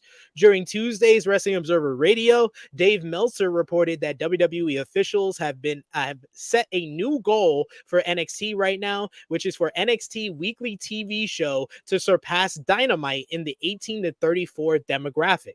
NXT TV numbers have been very strong as of late, thanks in large part to Dominic Mysterio and the Judgment Day on the show. The last 3 weeks saw the show draw over 700,000 viewers and a 0.20 rating in the 18 to 49. And Meltzer noted that while NXT didn't beat Dynamite in the 18 to 34 demo last week, the show came pretty close the week before. The July 25th edition of NXT averaged 703 viewers with a 0.23 rating. And that week, the July 26th edition of AEW Dynamite did 898,000 viewers and a 0.29 rating. And NXT will be going head-to-head with AEW Dynamite once again this October, as Dynamite's going to be preempted on TBS on Wednesday in October for the World Series. So they're going to be airing on Tuesday live against NXT once again. So expect a lot of main roster folks on that episode of NXT. Because they petty. And they ain't got shit else to do. That's when they want to make the booking make sense. NXT has made sense the last couple of weeks. It's been good. I'm just saying, that's when they'll put more they'll invest more time into having big stars be on the show, make these storyline, make these big matches. This is when they're gonna invest their time when they should have did on the pay-per-view that just had last week or whatever. So You got John Elise saying dirty ex-con Dom needle mover. Indeed, he is. And Romeo, of course, has to make it AEW versus WWE. As he says, dirty Dom already outdraws half mil Phil. So shoot for the stars, Dominic. Asshole. What an asshole. Well, we're going to talk about some AEW. So we brought in a very special guest to join us this week. This gentleman, I've seen him in the chat, but I also know he has his own YouTube channel. He's a content creator, wrestling YouTuber. Check out all his great content over on his own channel, which he'll be able to plug right now. First time guest on the Saturday morning cookout. It is Big Hero Chris. What's up, Chris? Thank you for joining us, sir. What's up, everybody? Y'all doing all right? Hello. Doing well. Great to see you. Good to see y'all too, man. I finally made it, man. Romeo's been trying to get me on for the longest time, but I finally made it, man. Happy to be here. Well, I try my best with the intro, so let everybody know all the great things you're doing, but I want to give you the floor. Let everybody know how you're into the wrestling media, kind of what you do day to day as far as wrestling coverage. The floor is yours, sir. Thank you, man. Yeah, like you mentioned, SB3, I have my own YouTube channel, Big Hero Chris. Search me up, follow me, like the videos, all that stuff. I do reviews, predictions, reactions sometimes, just different wrestling content. And the thing I'm really known for is my Twitter because I get real crazy and I just say whatever's on my stupid little mind on my Twitter. So Twitter, YouTube, just those things right there. Very nice. Very nice. Well, we appreciate you joining us and to discuss some AEW here. We do have a couple of comments in the chat showing you some love. We got Negro Bug saying, "What's up, Chris?" We got Vala B who says, "Hello. Hey, welcome to the show, Chris." We got Ken who says, "Big Chris." We got Frantic Ken. World saying, Yeah. "What's up, Chris?" We got Annika saying, "Hey, Chris." Bunch of love Hey. for Chris.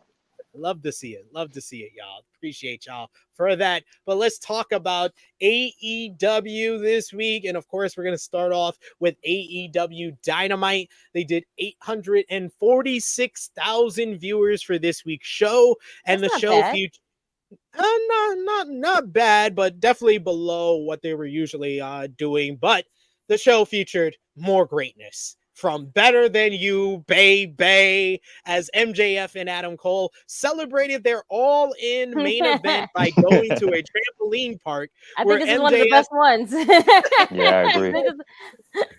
Where MJF played dodgeball with kids, which included him saying, "I'm your dad," and throwing a dodgeball at a child, and a child flipping them off at the end before Adam Cole told MJF to hit her with the ball, before having a superb, even better segment in the ring, where they Adam Cole basically presented the opportunity for MJF and him to challenge Aussie Open for the Ring of Honor World Tag Team Championships at the All In London 0 Hour pre-show. And then you also had Roderick Strong, who I thought was the MVP of this entire segment, interrupting, leading to MJF putting him in his place by telling him to do what other generic white guys do and go home, slam your door, turn on Taylor Swift, and shake it off, you bland bitch.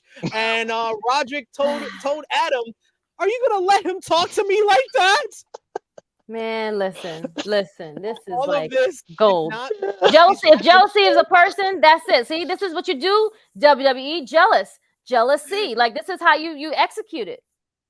Adam Cole was not pleased with all of this, with MJF talking to Roderick like that. He pushed MJF, which seemed like we were on the brink of again breaking up this duo, but cooler heads prevail as our best friends stuck together. You also had Hikaru Shida become the first woman to win back-to-back Dynamite main events in history of this company by beating Anna Jay to retain the AEW Women's World Championship and to qualify for the Fatal 4-Way for the AEW Women's World Championship at AEW All In. You also had the Young Bucks defeat the Hardys in a pretty good opener, much better than Double or Nothing 2022, that's for sure. Post-match, the Bucks accepted FTR's all-in challenge, so that is official for the big show in Wembley Stadium as well. You had the Jericho Appreciation Society have a mandatory meeting that led to Chris Jericho having his entire group walk out on him, which led to his decision on Don Callis being set up to happen on next week's show. You had RVD turn back the fucking clock against Jack Perry as Jack Perry picked up the win, retaining the FTW Championship. Had a hell of a tag team matchup. Great match here as Blackpool Combat Club defeated the Lucha Bros. And Darby Allin explained AR Fox turned on him because he got a job for Nick Wayne and not him. Darby Allin only cares about his white friends. Before Sting appeared to take out Swerve and Fox to and challenge them to a coffin match at All In. Oh my God, that means that Swerve and them gonna lose that. You know what? What this is some. Never mind. It's all right.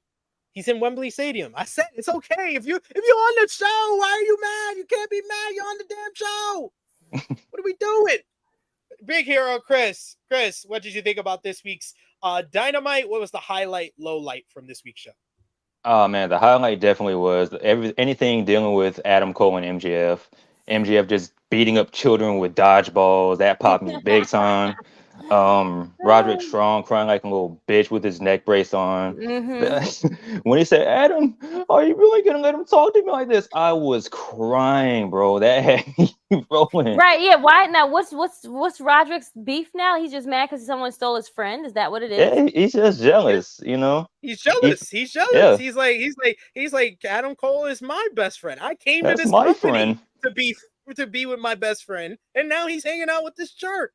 Right. We were in the undisputed era. We have hand science and everything. He's like, We was how running you NXT. gonna go after the Ring of Honor World Tag Team titles with him and not a Ring of Honor legend and your best friend, Roderick Strong? You sound just like him, though. That's the funny part.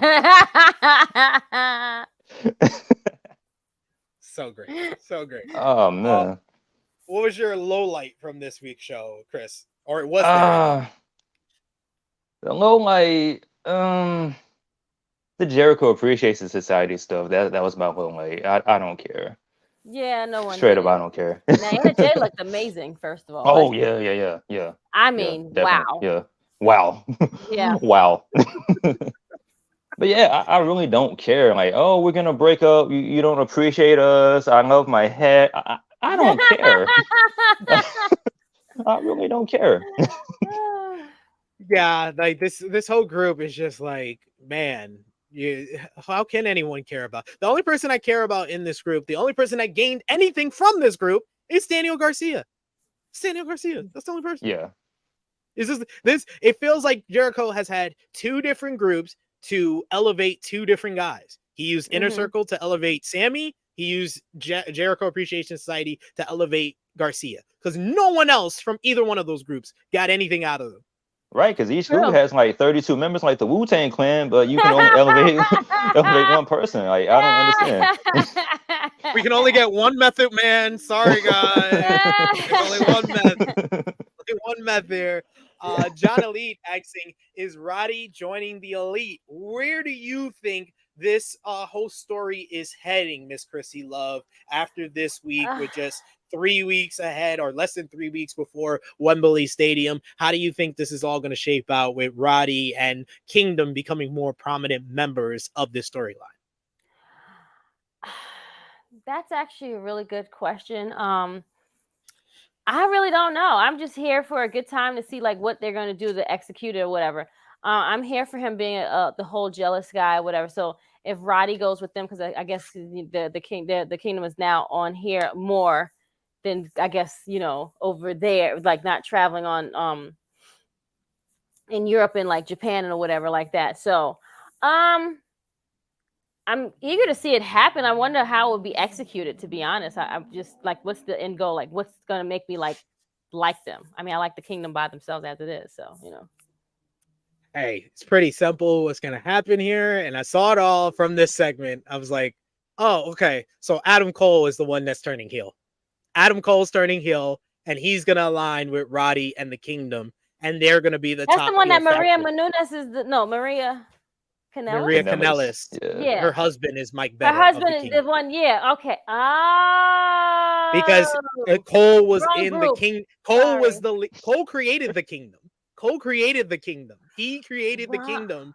Put them all together. For me, I don't know that put side them of the all together whole thing. in Ring of Honor. Right, They're all Ring of Honor legends, all four of them. It just makes all the world of sense. I think that the kingdom costs better than you, baby, the ROH tag team titles on the pre-show.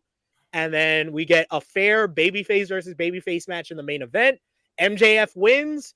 We think we're just going to get a hug at the end, and maybe lights go off. And when they come back on, Roddy and the kingdom is in the ring, and they jump MJF.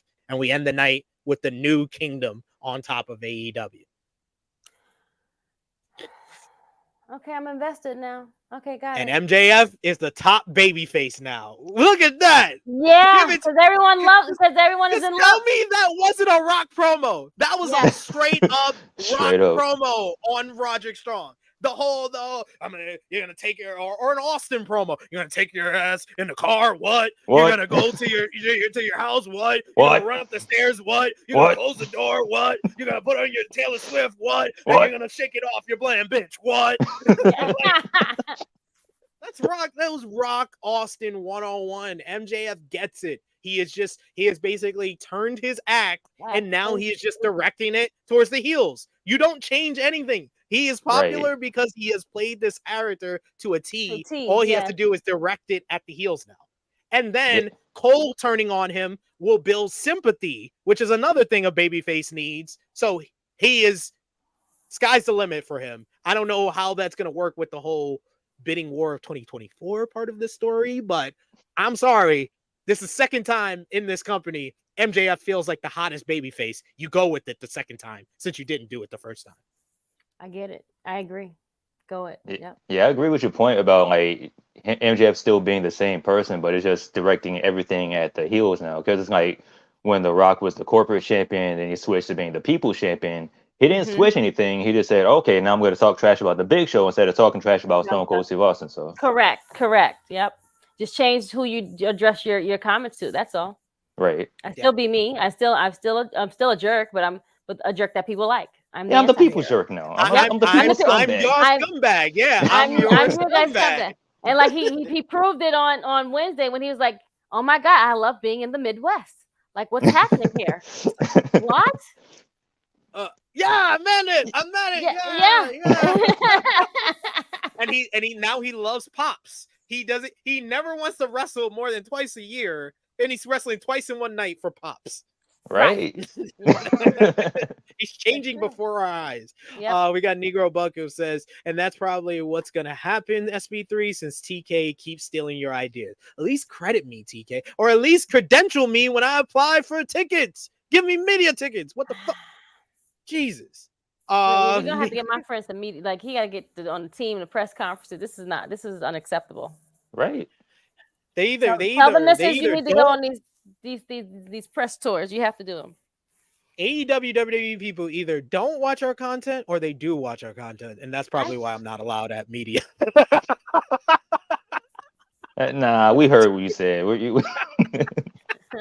good with that. We're good. We're good. Sorry, buddy. TNC saying SB3, great way to lead to face MJF versus heel Punk. That is true. True. Oh, reverse, because and then also this because the whole belt situation too, right? And then it's also because of this, we can also do the MJF Cole 3 at All Out the next week.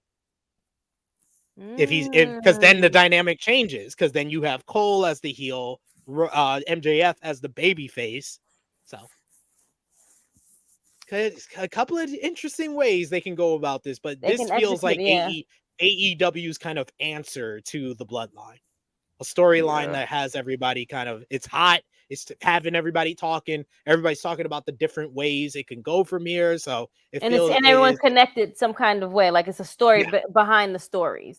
Right. Yes. We got Frantic Rails who said if only Kyle O'Reilly was better and Bobby Fish was coming back to be a part of this story. Yeah. AEW they don't want to put that number on the paper, man. Y'all saw it on the interview. They didn't want to put the number on the paper. It ain't Bobby's fault. Fish knows he values himself. I ain't mad at Bobby. I ain't mad at Bobby. I never been mad at Bobby. Bobby always been for himself. He always know what listen. That's why he left did he leave WWE or he got fired? He got released. Okay, sorry. Okay. But it was rightfully so. It's fine. It's okay. He knew that he wasn't being valued anyway. I love when MJF calls Roddy a default call. Generic white boy. Generic white boy. You do whatever generic white boys do. We got Trey Jones saying #justice for SB3, #media tickets for SB3. Yes, let it going. Get it going in there. Trey saying I need MJF to cook Bobby Fish. Don't you dare. Ooh. He can never. He can never. Where's the lie?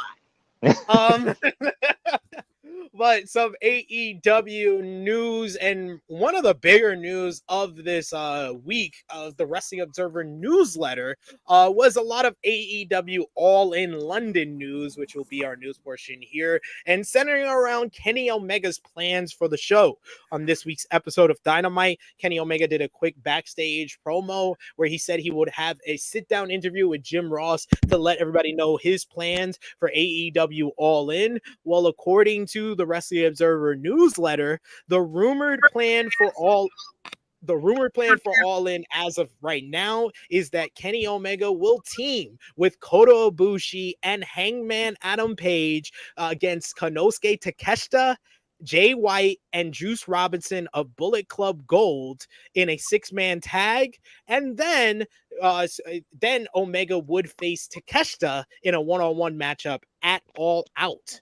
So 6-man tag, Omega, Page, and Ibushi versus Takeshita and Bullet Club Gold for All In.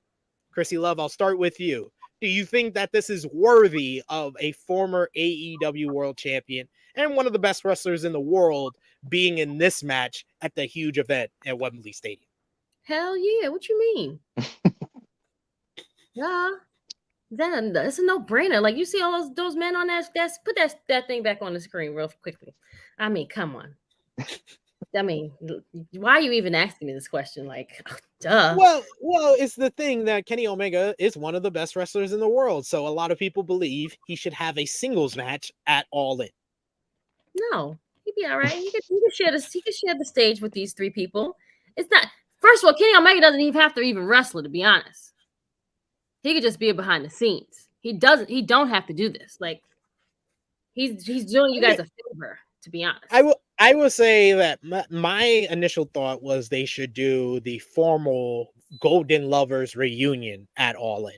So and it should be the tag team matchup of the Golden Lovers, Kenny Omega and Kota Ibushi versus Chris Jericho and Konosuke Takeshita.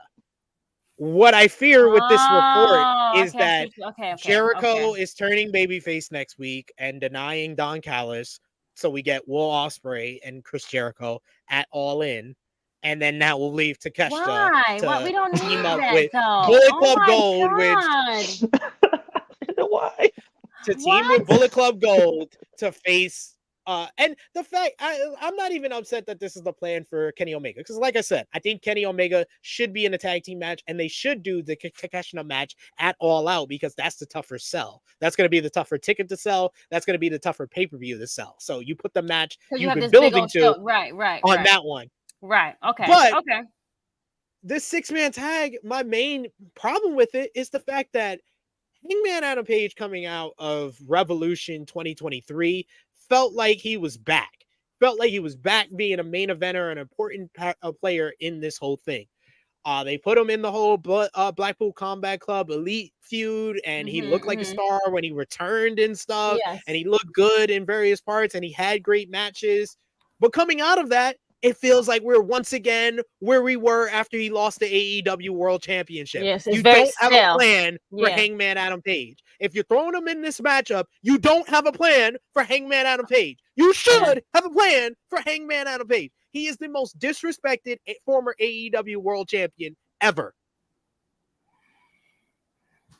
Chris, what do you think about this whole plan for AEW All In? You're not lying on certain things, friend. Yeah, you were preaching a little bit. You were preaching a little bit, my good brother. Yeah. I definitely can understand the frustration with Kenny's placement in as far as All In goes. Especially, I think I saw a rumor. I'm pretty sure I did see a rumor on Twitter that Kenny was originally supposed to wrestle Bryan Danielson before he broke his arm. Yes, right? yes. So that would have been crazy singles match. That would have just been bananas. So to go from that to going to a 6-man tag, I can understand why people would be frustrated with that, especially with Hangman's involvement, because it's like, okay, so you have a couple weeks left to build this pay-per-view, and if this is indeed the match, how do we get from this point now to All In with Hangman's involvement? Because you haven't really seen him on TV since Blood and Guts. You haven't really seen any of the Elite on TV since Blood and Guts, since his past episode, you know what I'm saying? Right. So,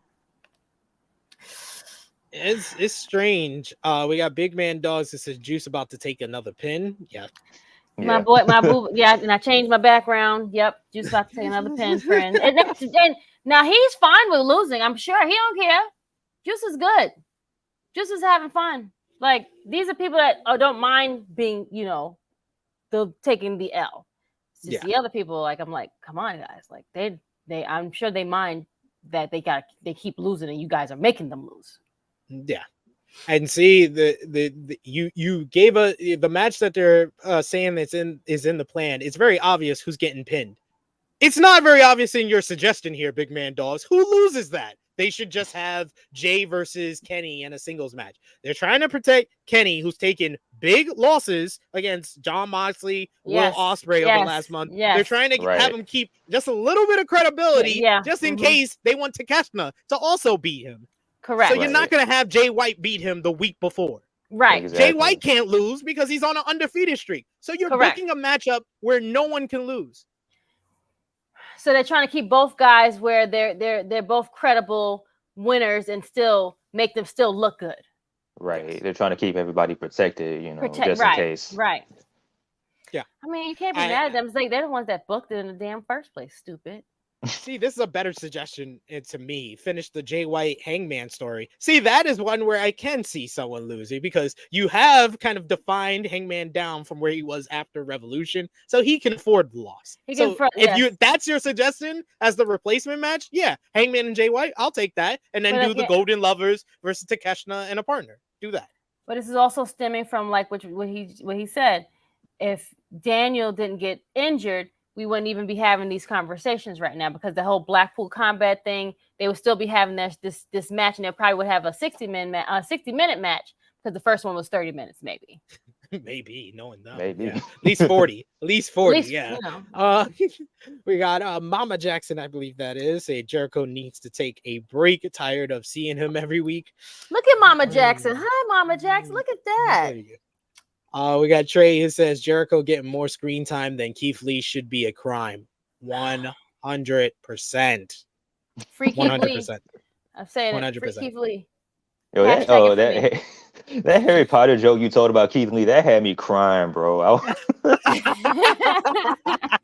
The limitless stone, it hit me like a brick. I was like, I said it. He had just rolled right off his tongue, man. Like, because I was like, he looked like he could be one of the teachers at the school. Like, he's like the cool teacher, but he's still got a cape on. He's the black big one. He's the big one with the beard. He's the big one with the beard. That's him.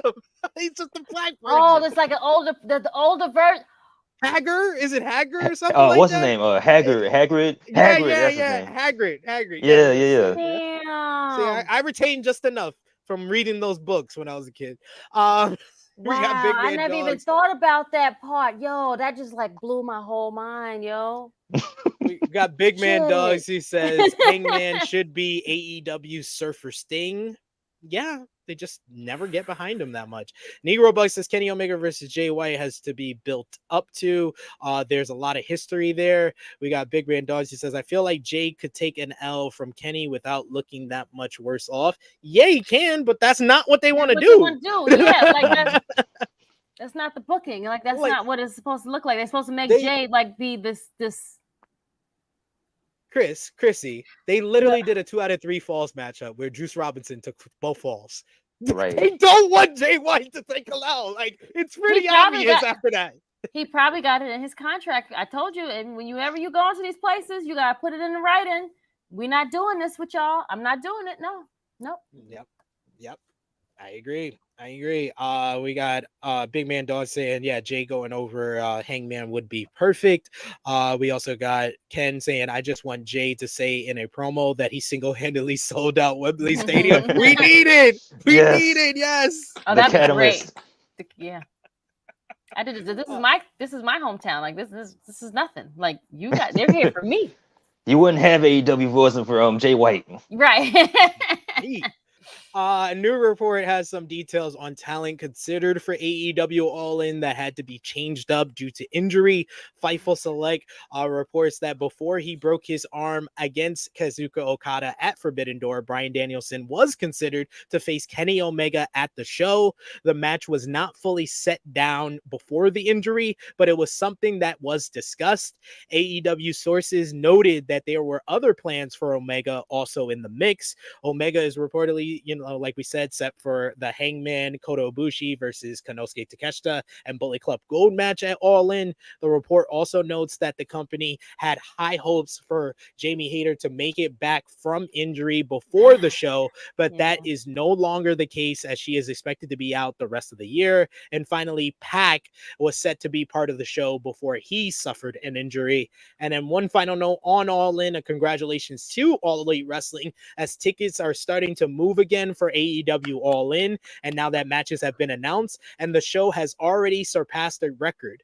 WrestleTix reports that the event has now moved past WWF SummerSlam 1992 to break the all-time record for the most attended event in European wrestling history. SummerSlam had 79,127 in attendance, and All In as of right now has officially 79,346 tickets already distributed. The current setup is for 84,048, so there are only 4,702 tickets left from a sellout, and that assumes that more tickets aren't being made available before the show, and there are only 1,600 tickets on secondary markets as of right now, which is extremely low for the 79 tickets out. 79,000. So did they probably like buy a bunch of tickets too, and they're just going to give them away to people to make it seem like, hey, yeah, we sold out all these tickets? I mean, they could. They could. Yeah. But I don't think they want to do that because, man, you already had people that, oh, this setup is only for 40,000. They're not trying to sell it out. So why would you feed into that by buying a bunch of tickets? Right.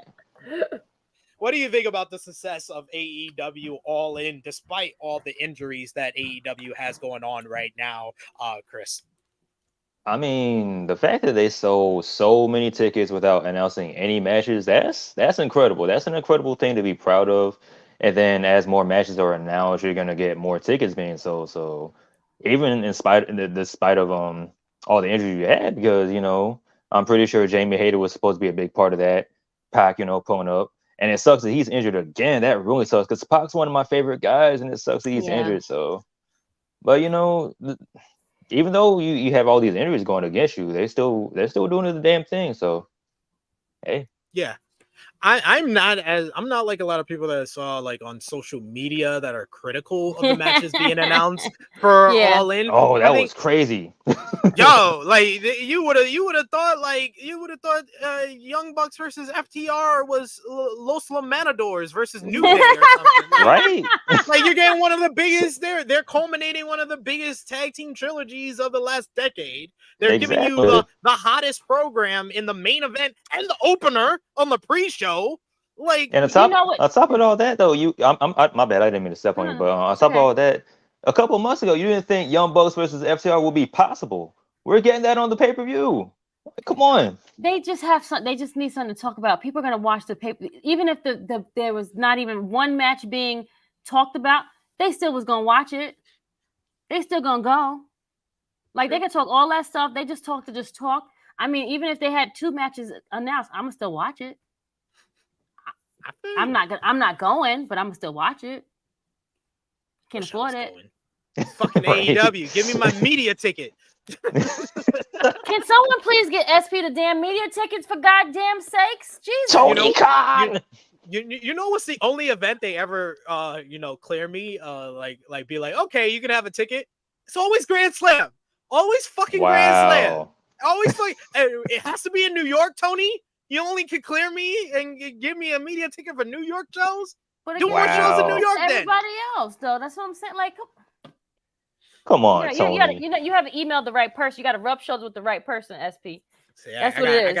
I gotta ask Sean and Jeremy if I can apply under Fightful. Maybe then they'll clear me for a media ticket. We got mad people over there. They gotta get you somewhere. How in there? It's true. It's like 2 weeks. Hurry up. Monica says, "Come on, Danielson, you gotta pull up a little bit so we can have all of our dream matches." Nah, I want Danielson to live. I'm good. He could take off. I want him to live for life. He got 2 babies at home. Like he got to just. Big Man Doug says, I wonder what the stage setup will look like for All In. Yeah, that's gonna be something crazy. John Elite saying, what's the capacity of Wembley? It's 90,000, but that doesn't include like staging and everything. Right, So, right. Because remember, they're gonna do like you know they're gonna do like the half. I think if they get to 80,000 in the next couple of weeks, they'll release like maybe like 4,000 to 5,000 more and probably push it to like maybe like 83, 84, 85,000 right for the sellout. We got here, yes, Annika saying Sting and Darby versus Swerve and AR Fox is gonna hump. I am gonna enjoy that. I did say this on AE Ramble this week, and I will say it again. This was not supposed to be the matchup. That's what I will say. I had it on good authority. I was told in May before Double or Nothing that the plan for this summer was Sting and Darby versus Swerve and Brian Cage. Yes, I was told way in advance that Swerve was combining with the Embassy, like before Double or Nothing. And then it was supposed to be Swerve and Brian Cage. So I don't know what AR Fox did to take Brian Cage's spot, but hey, good for him. Brother, more power to you. More brothers out there. I'm betting on black. That's all that matters. I'm betting on black, bro. On black. TNC saying Tony Khan should give SP3 a VIP experience. Hell yeah! Krssi Luv don't invite me to be a chaperone, so I need Tony Khan to give me a VIP experience. Shit. Anyway, we got Trey who says hashtag justice for SP3. Let me make it. Okay, no problem. I'm gonna call Mr. Perry. Okay. It sounded like you were going to say, I'm going to call your mama. Trey says, hashtag the African American Dragon. Yes, that's my new nickname. African American Dragon. That's me. EW Collision last Saturday did not do good in the ratings, guys. 417,000 viewers, their lowest viewership for the show yet against SummerSlam. But it was a good show. The show featured because they went against SummerSlam. Yeah. CM CM Punk beating Ricky Starks in a good main event matchup to retain the real world championship. Thanks in large part to Ricky the Dragon Steamboat, who stopped Ricky Starks from cheating in the matchup before counting to 1, 2, 3. Post-match, though, Ricky attacked Ricky the Dragon Steamboat from behind and even whipped him with his own damn belt. Bravo to Ricky the Dragon Steamboat, because Cam Hawkins, who was on the show last week, revealed on House of Wrestling this was all Steamboat's idea to get Stark's heat back. So great job by Steamboat there. You also had in the opener FTR defeating Brian Cage and Big Bill in a very good matchup to retain the AEW World Tag Team Championships. Post-match, FTR challenged the Young Bucks to a rubber match for the titles at All In at Wembley. You also had one of the greatest promos of all time, ladies and gentlemen. Christian Cage turned heel on his own damn daughter by getting her removed from the building for asking to hold his TNT championship. Christian Cage is a godsend to people who appreciate heels. And finally, you had Samoa Joe. Kids. That's the fuck them kids. The person that would be him. Samoa Joe beat Serpentico in the quickest collision match ever. And post-match, Joe challenged CM Punk to a match at All In London to finally end their rivalry. So all in all, good episode. Chris, what did you think about Collision? And do you think if people watch SmackDown, they should go out of their way to watch last week's Collision? I mean, SummerSlam, excuse me. Yeah, definitely. So what I did was I watched SummerSlam and I'm like, damn, I should have just ended up watching Collision. But I had it. you wasn't here for our oh man, you should have heard me and SP talking at least maybe 35 minutes about our SummerSlam and like what we thought about it and how it was very lackluster or whatever. Oh yeah, I caught that part. I caught a little bit of it. I've never seen a show with that many great matches be that bad of a show. Right. There was a lot of good matches on SummerSlam, but I'm like, y'all already talked about SummerSlam. My bad. I'm talking about Collision. No, it's fine. Please, we want to know. They want to know. So, all right. So the MMA style match. Wait, It was a WWE style MMA match, and I'm like, y'all could have just made this like a falls count anywhere. Y'all could have picked any other stipulation for this. Why did you have to go with MMA style if you're gonna do a WWE style MMA style match? Like, come on. Is this what we have to look for since they've done this whole merger now? Because if it is, God help us all. Oh, I didn't even think about the merger. That makes sense. I didn't even think about that part. And the fact that they bumped they bumped Becky and Trish off for that, I'm like, come on, son, come on. You don't want to hear my theory about that one now. But what did you think about Collision? And when did you watch Collision? I ended up watching Collision the next day because like after SummerSlam, I did my own little review and I went to bed because I had to work in the morning, so I just ended up watching Collision after that. But Collision, Ricky Starks. I got to say, Ricky Starks. Like the best thing about Collision is how they've been handling Ricky Starks and Jay White. Because like I posted this on Twitter about a couple weeks ago. Sassy heel Ricky Starks is my favorite AEW wrestler right now. Sassy. Love he comes out, he's just sassy, he hits the pose and everything. You know, he's doing his thing. I'm liking Ricky Starks right now. That is low key sassy though. Yeah, you're right. That is low key sassy. Yeah. And then he's light skinned too, so that doesn't make things any better. You know what I'm saying? Just sassy and then light skinned. That you're just making light skinned people look bad. Come on, Ricky Starks. But come on, friend. I'm playing. But yeah, man, I did really enjoy Collision. The Samoa Joe promo setting up for his match with Punk. I'm ready for that. I'm ready. I'm ready. I really enjoy Collision. Yeah, I thought the Collision was more of a maintenance show than I thought it would be, but it did a lot of like good setting up for all. Yeah, it did a whole lot of good setting up for the tag team match and then Punk versus Joe. So we got Negro Buck in the chat who says might be unnecessary, but fuck it, man. Make FTR versus Young Bucks a 2 out of 3 falls match. FTR has nothing but bangers when it comes to that match type, but it would be automatically compared to the Bullet Club Gold matchup. So don't do that to it. It already has to be compared to the previous 2 matches between the 2 teams. Don't also add in another all-time tag team matchup for it to be compared to. Correct. So no. And that it'll be compared to 2 of them because it would also be compared to the FTR DIY matchup as well. Knowing wrestling fans, so yeah, no, that's not that. There's a lot of reasons why that's no. And yes, Sassy Ricky is best Ricky, says Trey. We had one news note from Collision, and it's more to do with the future for AEW, as a lot of talk has been about All In, All Out. Not a lot of talk has been about the final pay-per-view of the year, Full Gear. AEW has set down a date and location for November's Full Gear. According to Fightful Select, the company currently has the pay-per-view set for Saturday, November 18th at the Kia Forum in Los Angeles, California on their internal calendars. November 18th is a Saturday, though, so that would mean that AEW Collision would have to be adjusted in some way, though it is not clear how that would happen. Fightful Select notes that Full Gear was discussed fairly recently to take place on Sunday the 19th, but that is not viable because AEW avoids scheduling pay-per-views on Sundays due to the fact that Tony Khan doesn't want to compete with the NFL, particularly the Jacksonville Jaguars has a home game on Sunday, November 19th against division rival Tennessee Titans. Top guy JJ.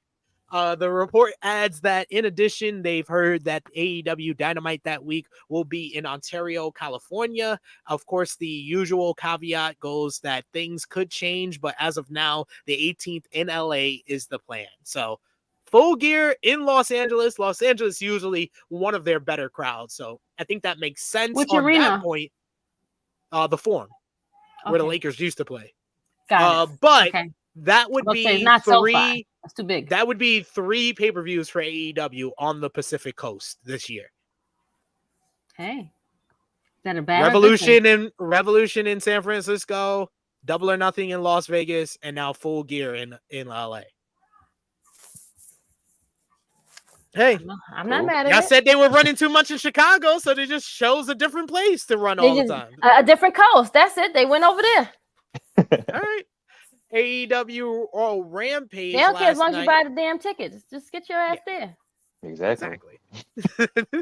The Rampage featured Darby Allin defeating Brian Cage in a very good opener. Post-match, Luchasaurus attacked Darby to hype up their all-out TNT title match. You also had Orange Cassidy defeat Johnny TV to retain the AEW International Championship. And Saraya beat Sky Blue to join Hikaru Shida and Toni Storm in the four-way for the AEW Women's World Championship at All In London. It was also announced on social media that AEW will be running their Fighter Fest and Fight for the Fallen differently this year. Fighter Fest is returning for the final week before All Out. So that week after All In, heading into All Out, will be Fighter Fest on Dynamite, Rampage, and Collision, the shows between the August 27th pay-per-view and the September 3rd show, and it will be themed around Fighter Fest, presented by AEW Fight Forever. And Khan had also announced earlier in the night that next week's shows will be Fight for the Fallen shows, with proceeds benefiting the Maui Food Bank in the wake of the Maui wildfire. So, man, I got to give AEW credit. I was very nice to read that they're supporting what's very, very tragic times for everybody in Maui. So thoughts and prayers to everyone in Maui. But what do you think, Chris, about the AEW kind of making some big special shows for this coming week and the week after All In? Oh, that's cool. That's a real good look, especially with the proceeds going to everyone in Maui. So that's a real good look for AEW. Yeah, it builds a little bit more special. You know, get the big shows back. I always like the Fight for the Fallen, the Fighter Fest, I like those type shows. So that's a real good look for AEW. Yeah, usually it's one of their like big specials that they do the year. I always say that their big special of the year is Winter is Coming, but Fighter Fest, Fight for the Fallen is right behind them. That's right up there too. Yeah. A couple of comments. The feature here, we got Annika who says, "Yes, that match is important." Which one? I don't know. I don't know. You got to realize that sometimes we're gonna read your comment after the fact, so you gotta be. Oh, okay. She says, "Yes, Jags versus Titans is important." It is. I agree. But no, I that just shows the businessman side of everything, where you need both of your companies to be successful and you want both to watch. So then having people torn, I'll put it on a Saturday and then you can still enjoy the football game. Yeah. That's that business mindset. That's what at least I got from it. Businessman. Negro Buck brought up another 2 out of 3 falls match that FTR had a great one with the Briscoe. You wanted to make it into a Briscoe match too? Yeah. Nah, I don't do that. I'll be honest. The 2 out of 3 falls match, I gave it 5 stars last year, but it's usually the one that I tend to forget because I remember the first one and the last one. And the last one, yeah. So, but that's a good shout as well. The Briscoes one, yeah. Yeah, don't do that to the Young Bucks. Dude, don't do that to them. Please don't. And yes, Big Man Dogs, Quake by the Lake is the biggest special they have. But that brings us to a close on everything AEW this week. Big Hero Chris, want to thank you so much. Had us laughing, had us joking around. Appreciate you coming on. This won't be the last time we have you on the show. Got to get you back on. Talk some more AEW. Talk some WWE. You talk it all. Let the people know where they can follow you on social media and tell them what you got going on over on your channel. Yeah, man. Thank you guys so much for having me, man. This was fun. I was laughing and carrying on. But yeah, man, make sure you guys hit me up on the Twitter. It's like right there, the Big Hero Chris with the underscores in the middle.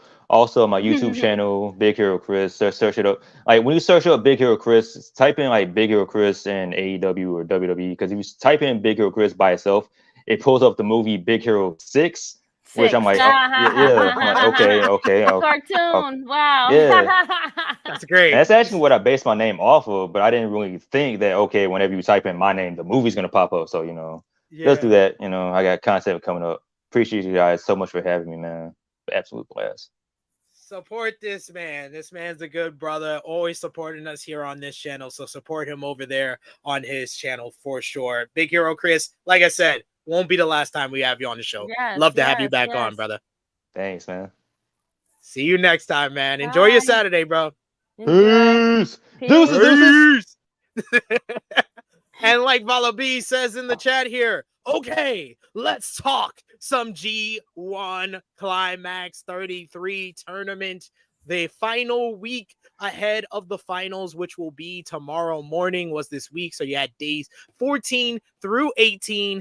Day 14 was last Sunday, and it featured one of the best matches of the entire tournament, an outstanding B block final of Will Ospreay defeating El Phantasmo in the main event to win second place in B block, while Kazuka Okada defeated Tonga Loa for both Ospreay and Okada to advance to the playoffs. Okada winning the first place in the B block on day 14.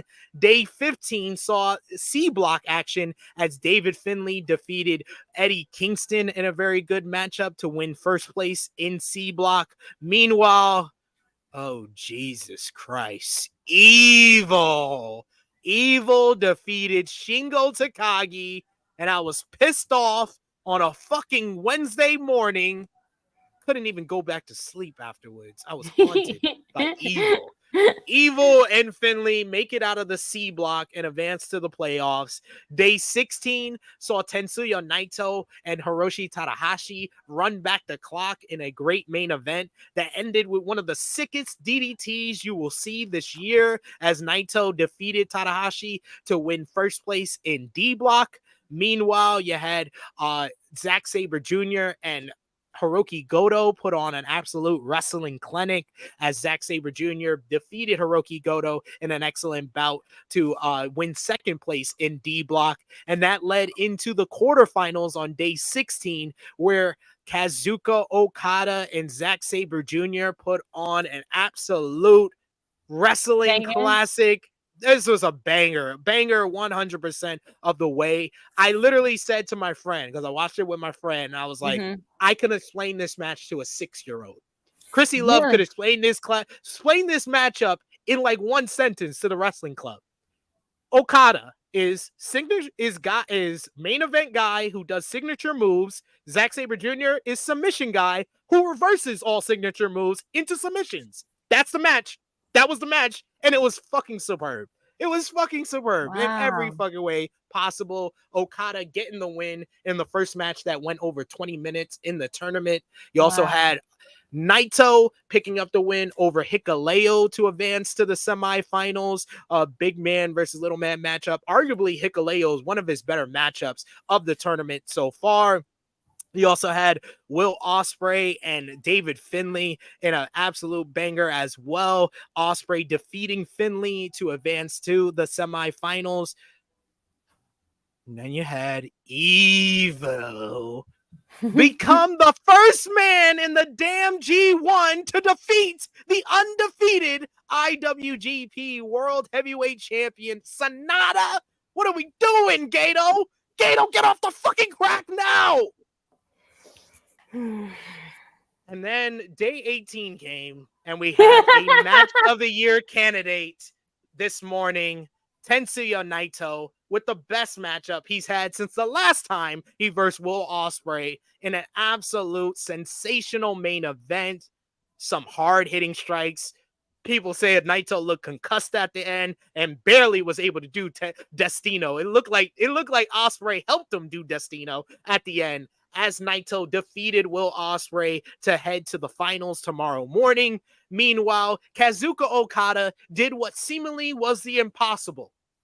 He had a great match with Evil this morning, defeating Evil to advance to the finals. So it will be two-time winner Tetsuya Naito versus four-time winner Kazuka Okada. Can Okada match Masahiro Chono with 5 wins in the G1 Climax and win the first ever guy to win 3 straight G1 Climax tournaments? Okay, sorry. Or can Tetsuya Naito make his way back to Wrestle Kingdom, where he wants to be in the main event and do the LIJ roll call after winning the world title? And can he go to Wrestle Kingdom and face his former LIJ member? We find out tomorrow morning. But talk about all that went down this week. We have a very special guest joining us. He was our special guest who filled in for Miss Krssi Luv last week. And he's right on time this week, so I give him credit. He's better than last week. It is the face and the ace.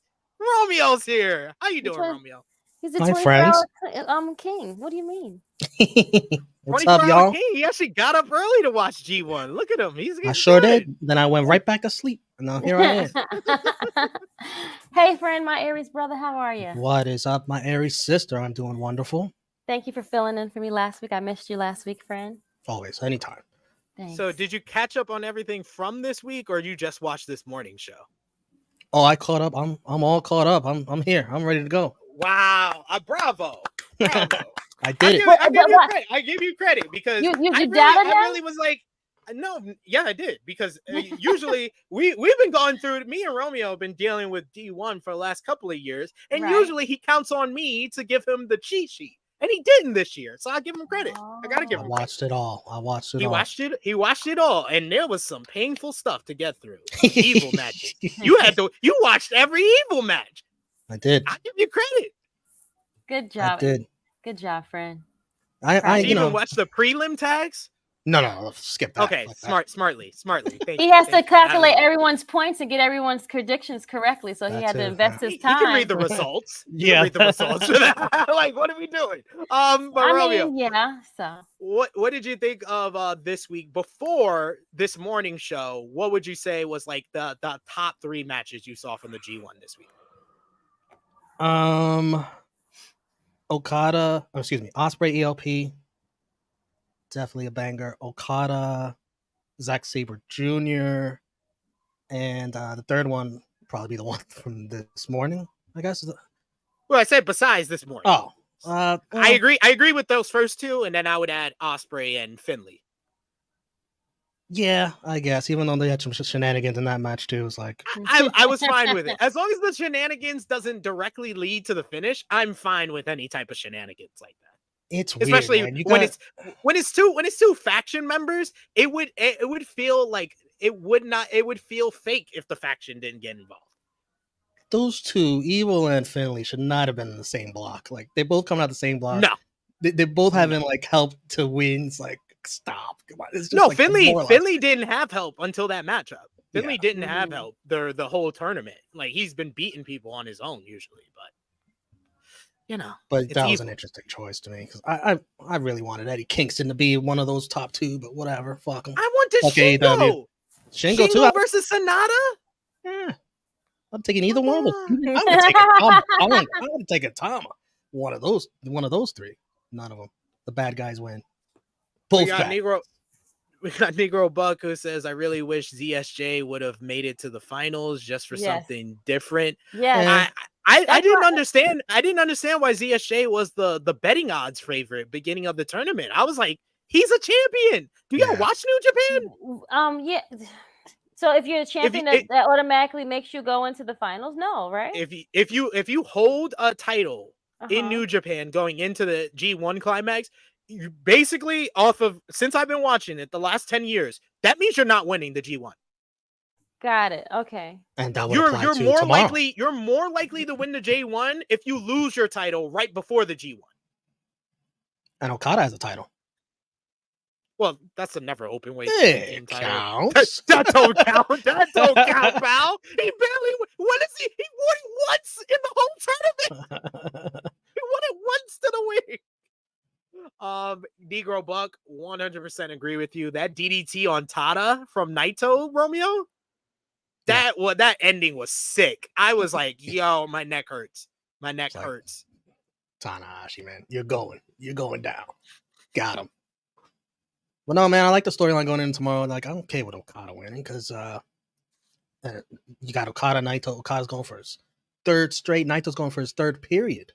Yeah. Like, that's interesting. And Okada's going for the record. He's going to tie the record. Chono has Yeah. 5 G1s, and if he wins tomorrow, he ties the record. And it's an early start. Naito does not have enough time to recover from. I'm sure he got a concussion in that What match. time does I thing am come positive. 2 a.m. Yeah. It on? starts. Yeah, no, you're not getting up. Okay. I'll watch it afterwards. No thanks. I can't commit to that. Not again. Oh, no. yeah. Especially if my man is not in the finals. It's okay. No thanks. Negro Buck says Evil and Gato both eat corn the long way. It's fucking crazy. Nero Buck saying Naito and Ospreay killed it. Caden said it was an incredible match. Naito looked messed up. Indeed, he did. Yo, Ospreay is such a pro. Like Naito did not have his equilibrium. He could not run straight, let alone walk straight. I thought it was on the hidden blade. What did you? What was? No, what I did think you it was on the super kick straight to his. Oh yeah.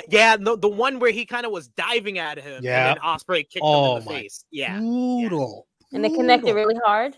Yes, and he like it was like he went for like a spear kind of Krssi, and he caught him with the super kick in midair, in mid spear. And so he's trying to go for his finisher, and he's falling down. It's very scary shit. And then Ospreay comes up with 2 ways for him to do his finisher, where all he has to do is just fall. Just fall down, and he hits it both, and then by the time he's cleared enough cobwebs, he could do it the regular way. Ospreay is such a pro. Like, to think of that on the spot is crazy. Hey, I said it on Ace Techers last week with Sanal. I'll say it here. New Japan better get a Brinks truck ready if they are not going to put a Brinks truck to Ospreay's door next year when he's a free agent. Like, you gotta. He's a guy that is a top guy for your company, is one of the best wrestlers in the world, and he wants to be there. That's the main part. That's the key. Like, he wants to make a change. Your other Gaijins just left because they didn't want to be. They want to become stars in the U.S. Ospreay doesn't. You gotta respect that. You gotta pay the man. He deserves it. It's the best. I agree. Follow B says, I've been enjoying Romeo's G1 coverage. There you go. Thanks, Some buddy. love for Romeo. We got Caden says he liked the shenanigans in Finley and Ospreay. You would. You probably gave it 5 stars. We got Negro Buck that says, wait, Zach was a betting favorite. He was the betting favorite. He was the favorite, yeah. The favorite going into the tournament, which I had no clue on why. Caden says Naito got a win to face Sonata. Story makes sense. Indeed, it does. Both stories make sense too. Okada winning too makes sense for Sonata. Yeah, Sonata dethroned Okada. So it's because I'm rooting for Naito so bad, but I could see a world where Okada does win 3 straight. Like, it is possible. I thought it was a foregone conclusion. Ospreay was winning last year, and then Okada won. So I'm not gonna say I'm convinced Naito's winning tonight. But it has. If Naito doesn't win tonight, I agree with Vala B in the chat. He's never doing it. He's never doing it if he doesn't do it tonight. I hope Naito's good for the match, man. Sounds scary today. It was. And those if you have a concussion, like, you could get through the match, and then the next morning you're fucked. Like, you feel like shit. It can happen. So I don't know. Do you feel like a truck like ran over you or something? He's already has a bad neck and history of concussions, so hopefully he's going to be all right for tomorrow's show. ROH TV on Honor Club. Very quickly, the show featured Shane Taylor beating Gravity to become the #1 contender for the ROH TV title. You had Athena defeating Rachel Ellering in a ROH Women's World Championship proving ground matchup. You also had Billy Starks beat a Robin Renegade. Post-match, the Renegade twins jumped Billy until Athena came down to make the save and actually spared Starks from an attack. So maybe we're seeing an Athena babyface tweener turn. We shall see. Impact on Access TV, the show featured Moose, Brian Myers, and Bully Ray defeating Laredo Kid and Black Taurus in the main event, despite interference from the returning PCO, who went after Bully. You also had Kushida beating Speedball Mike Bailey in an absolutely excellent bout on the show. You also had Sammy Callahan and Rich Swann defeating the ABC to advance to the Impact World Tag Team title #1 contenders tournament finals next week against the Rascals, thanks in large part to the Cool Hands getting involved. But some good shows this week. So that brings us to Krssi Luv's favorite part of the show. It is time for match of the week. See, I gave Romeo a little thing to get the wheels turning for that, so he's got time. I already have. I know as soon as I jump on this show, I already have my 5. Smart man. See, he comes prepared. Man, this was a week. This was a tough week because you got SummerSlam. Yeah, you got to count the SummerSlam. You got all of the G1. But I'll tell you, my five. Like, Go ahead. Since you, I was you say, go have it already first. You're the unpicked. best. Go Yeah, first. go Listen. Go first. first. I enjoyed the SummerSlam matches in ring, but some of the booking kind of annoyed me. So none of the SummerSlam matches are in my top 5. None of them. Wow. That's Number surprising. number 5 for me is the Fatal 4-Way from Raw. Gable, Ricochet, Riddle, Ciampa. Number 4 is Okada and Zack Sabre Jr. Great technical masterpiece those two put on. Number 3 from NXT, the opener, Ali, Axiom. They just went balls to the Off. wall. Yes. That was actually really good. And number 2, Osprey, ELP. I mean, Osprey made like everybody in that tournament look good, but ELP especially. Wow. ELP almost pulled that upset. The crowd was behind him. And number 1 from this morning, Naito Osprey, 5 stars. Check it out if you haven't already. Yes. I am actually going to have a SummerSlam match in my honorable mentions and in my top 5. I'll go honorable mentions from SummerSlam. I'll go Cody Brock and Gunther Drew McIntyre for my honorable mentions. Number 5, I will go with Seth Rollins versus Finn Balor from SummerSlam. That probably my match of the night from that show. Number 4, I'm gonna go with Will Ospreay versus David Finlay. Number 3, I'm gonna go with Will Ospreay versus El Phantasmo. Number 2, Kazuchika Okada versus Zack Sabre Jr. And number 1, Tetsuya Naito versus Will Ospreay. Krssi Luv, what's your 5 from this past week? Do I have 5? I don't know. I was checking in and out of wrestling. Might be 3. Might be 3. I don't know. We'll see. But yeah, honorable mentions for the SummerSlam night of Cody and Brock and even the women's match. I'll give them a little bit of credit, but and the Gunther match. But number 5, you should give them credit because the Detroit crowd sure didn't. Detroit shitted on all the women's matches. Can we be honest about that? Like Detroit shitted on that shit. They weren't feeling. I don't know because that's probably why because they wanted to see the other matches that were pulled from the card. But I mean, to be honest, they billed more for the triple threat women's match than the other one. So sorry, but not sorry. Y'all be all right. Let's keep the fucking same energy for all of women's matches when they be taking and giving the women's no credit. Anyway, fuck y'all. Whatever. How'd you get her on a rant, SB3? Look what you did. See, I was gonna save all of that for tomorrow, guys. God. Anywho. Number 5 is Finn and Seth. I didn't like the ending, but the match overall was amazing. Number 4 would have to be from Raw, the Fatal 4-Way, and shout out to Chad Gable for winning that. Number 3, I'm gonna go Ospreay and Zack Sabre Jr. Was it? No, Ospreay and El Phantasmo. There we go. Sorry, wrong one. That one. Sorry. It was Zack Sabre Jr. and Okada. Yeah, I don't mention to that one though. What am I at 2? Number 2,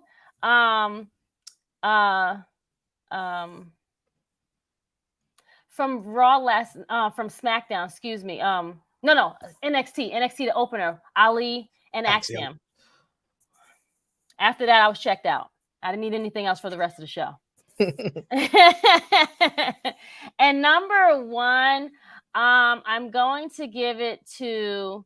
I know I haven't seen it, but you guys keep calling it and say it was like you can trust us. I trust you guys, so I'm going to give it number 1. Wait, me and SP3 agreeing? You could trust us. Take it to the bank. Take it to the bank. Not even just you guys, but it's like everybody. I've gotten text messages. I've seen it online, so I can only imagine. I can't wait to go back and watch it and just hearing about how the guy was concussed and how he helped him finish the match. I want to watch it again. That is professional at its finest. So I did have 5. Look at that. Legit, I think 4 of my top 5 matches of the G1 is Will Ospreay, and this was better than all of them.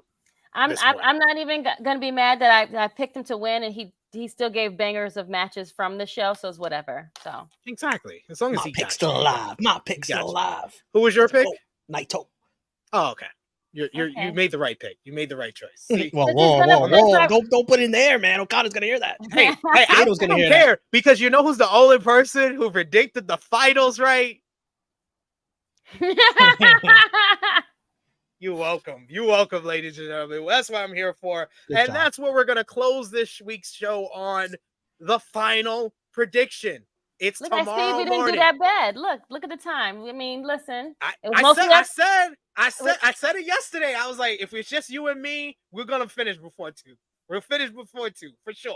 We'll And we finish still had a guest, and we still was able to manage before 2:00. We was in that like hour and a half range mix. We was trying to say 2 hours, but it's too much content. But we still did good. And I only think we went this far is because we ranted a lot about SummerSlam. Because SummerSlam pissed us off.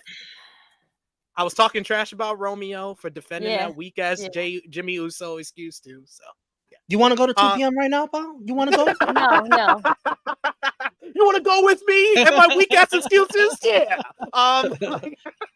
Tomorrow, the final G1 No, we're not Climax doing that. 33 tournament B block winner Kazuchika Okada going one-on-one with one of his career rivals, Tetsuya Naito, the D block winner.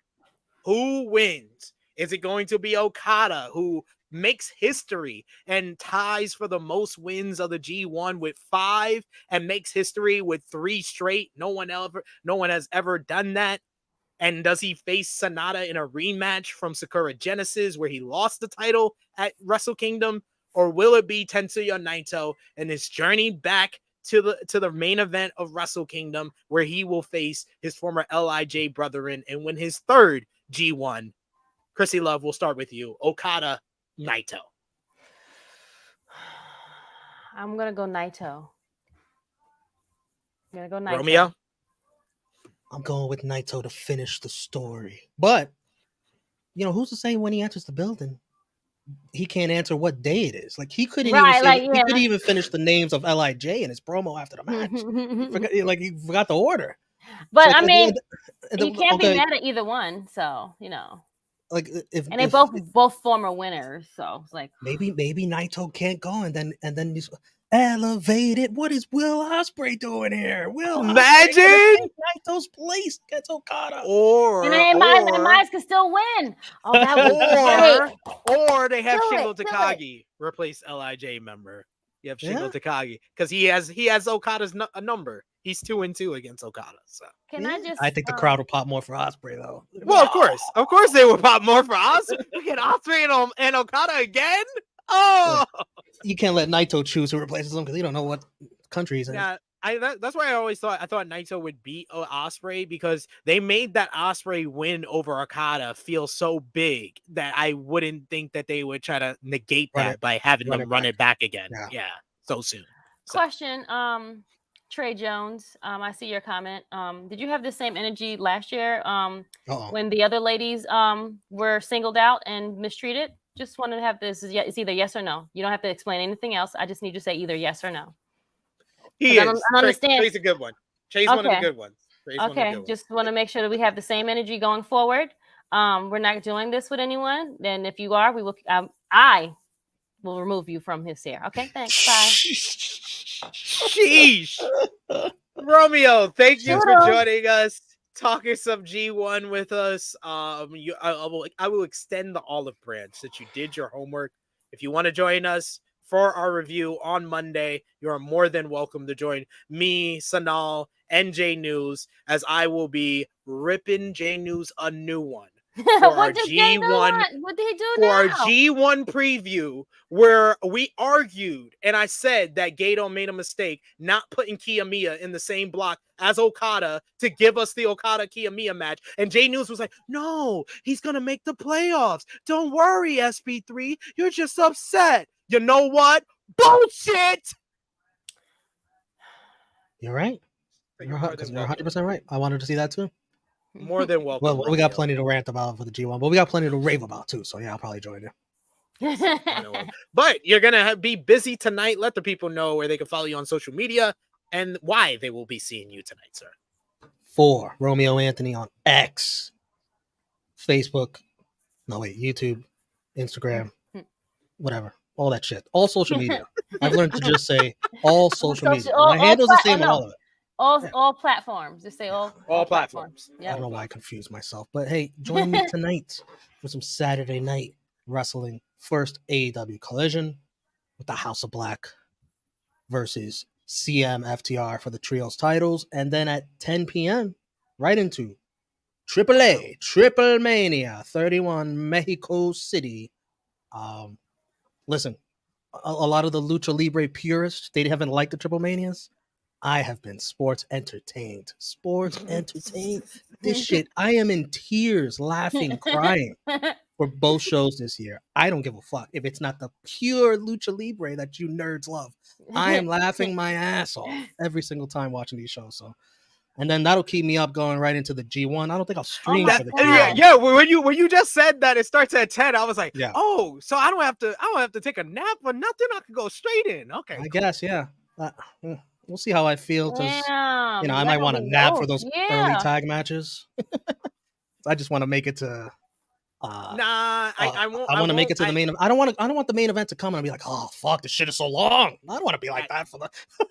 That is true. God, I'm gonna take a nap. Hey, we're trying to finish before 2:00. You got, you know. Oh my, we 13 minutes. We're good. You sure? Well, I don't know, man. Well, let me I tell don't you what's know. on the card, Krssi, and we can make predictions. Hey, no Kenny Omega on this Triple Mania card, so I didn't bother with predictions. Krssi Luv, let the people know where they can follow you on social media, my sis. I'm on social media platforms, Facebook, IG, and on Twitter. It's Tru Heel Krssi Luv on Twitter, Krssi Luv _1 on IG, and my plain old name on Facebook. Follow us. Last episode, the season finale of Dark Side of the Ring and SP and I, we gave our rankings for the whole season of season 4. That is up live now on our channel, so go watch that. So we did that on Fridays. Saturday is our flagship show, which is Tru Heel Heat, 11:05 a.m. And then Certification Hills is back tomorrow. So we will get inside these conspiracies and controversies with these matches that were pulled from SummerSlam and how people don't keep the same energy when it's containing certain women. Okay, so yeah, there we go. Follow me, at me, DM me, do all those things. Love you. Toodles. Can't wait for Miss Krssi Luv and Stephanie to have two completely different opinions of SummerSlam. Oh yeah, we definitely gonna have. Yeah, Well, we definitely gonna have different opinions. One is gonna be more nicer than the other. I know I'm not gonna be the nice one. I already know it. Oh, I mean, when are you the nice one? That's true. I can't. I mean, it's like, you know. Oh. I knew it. I knew he was frozen. Something happened. Okay. But yeah, I'm always the one that gets the one. I'm always the meaner one, so it's okay. You know, it's fine. I'll take it. It is what it is because I'm being my true, authentic self. That's Aries. I don't know what he's talking about. You're so nice. You're a sweetheart. You're an Aries. I mean, it's just exactly. That's what I'm saying. It's us Aries. We just being our true, authentic selves. Taurus is always trying to drive a wedge. Taurus-like quality. During the close of the show, that it is. Oh yes, check out all that stuff. Check out us tonight, 8 p.m. Eastern time for the AAA Triple Mania AEW Collision watch along. That's a great thumbnail. Check out our Dark Side of the Ring season 4 finale review, and thank you all for joining us. You guys were great in the chat. Yes, we were picking on y'all and calling y'all out for saying dumb stuff. That's we love y'all. Don't worry. Frantic World says that mass versus hair 4-way is gonna be so funny. It's gonna be crazy. Negro Buck says I might watch the whole show for the G1. I always say with the final, you watch the whole show. Every other show, you skip the prelim tags. The final, you watch the whole show because they always do angles and they set up matches for the rest of the year on that final G1 show. So I say watch the whole show. But let's see how you feel at 1 p.m., buddy, or 2 p.m., whatever. I'm about to take a nap right now. I'll be fine at 1 a.m. I'm about to take a nap. I'm about to go to sleep right now. But for Miss Krssi Luv, for Romeo, for our special guest, Big Hero Chris, thank you so much for joining us. And thank you so much for joining us, all of you watching on demand, watching us live. It is me, your Tru Heel Phenom SP3. This has been Tru Heel Heat 238. Bloodline pre-climax. Yes, pre-ejaculation. We are signing off until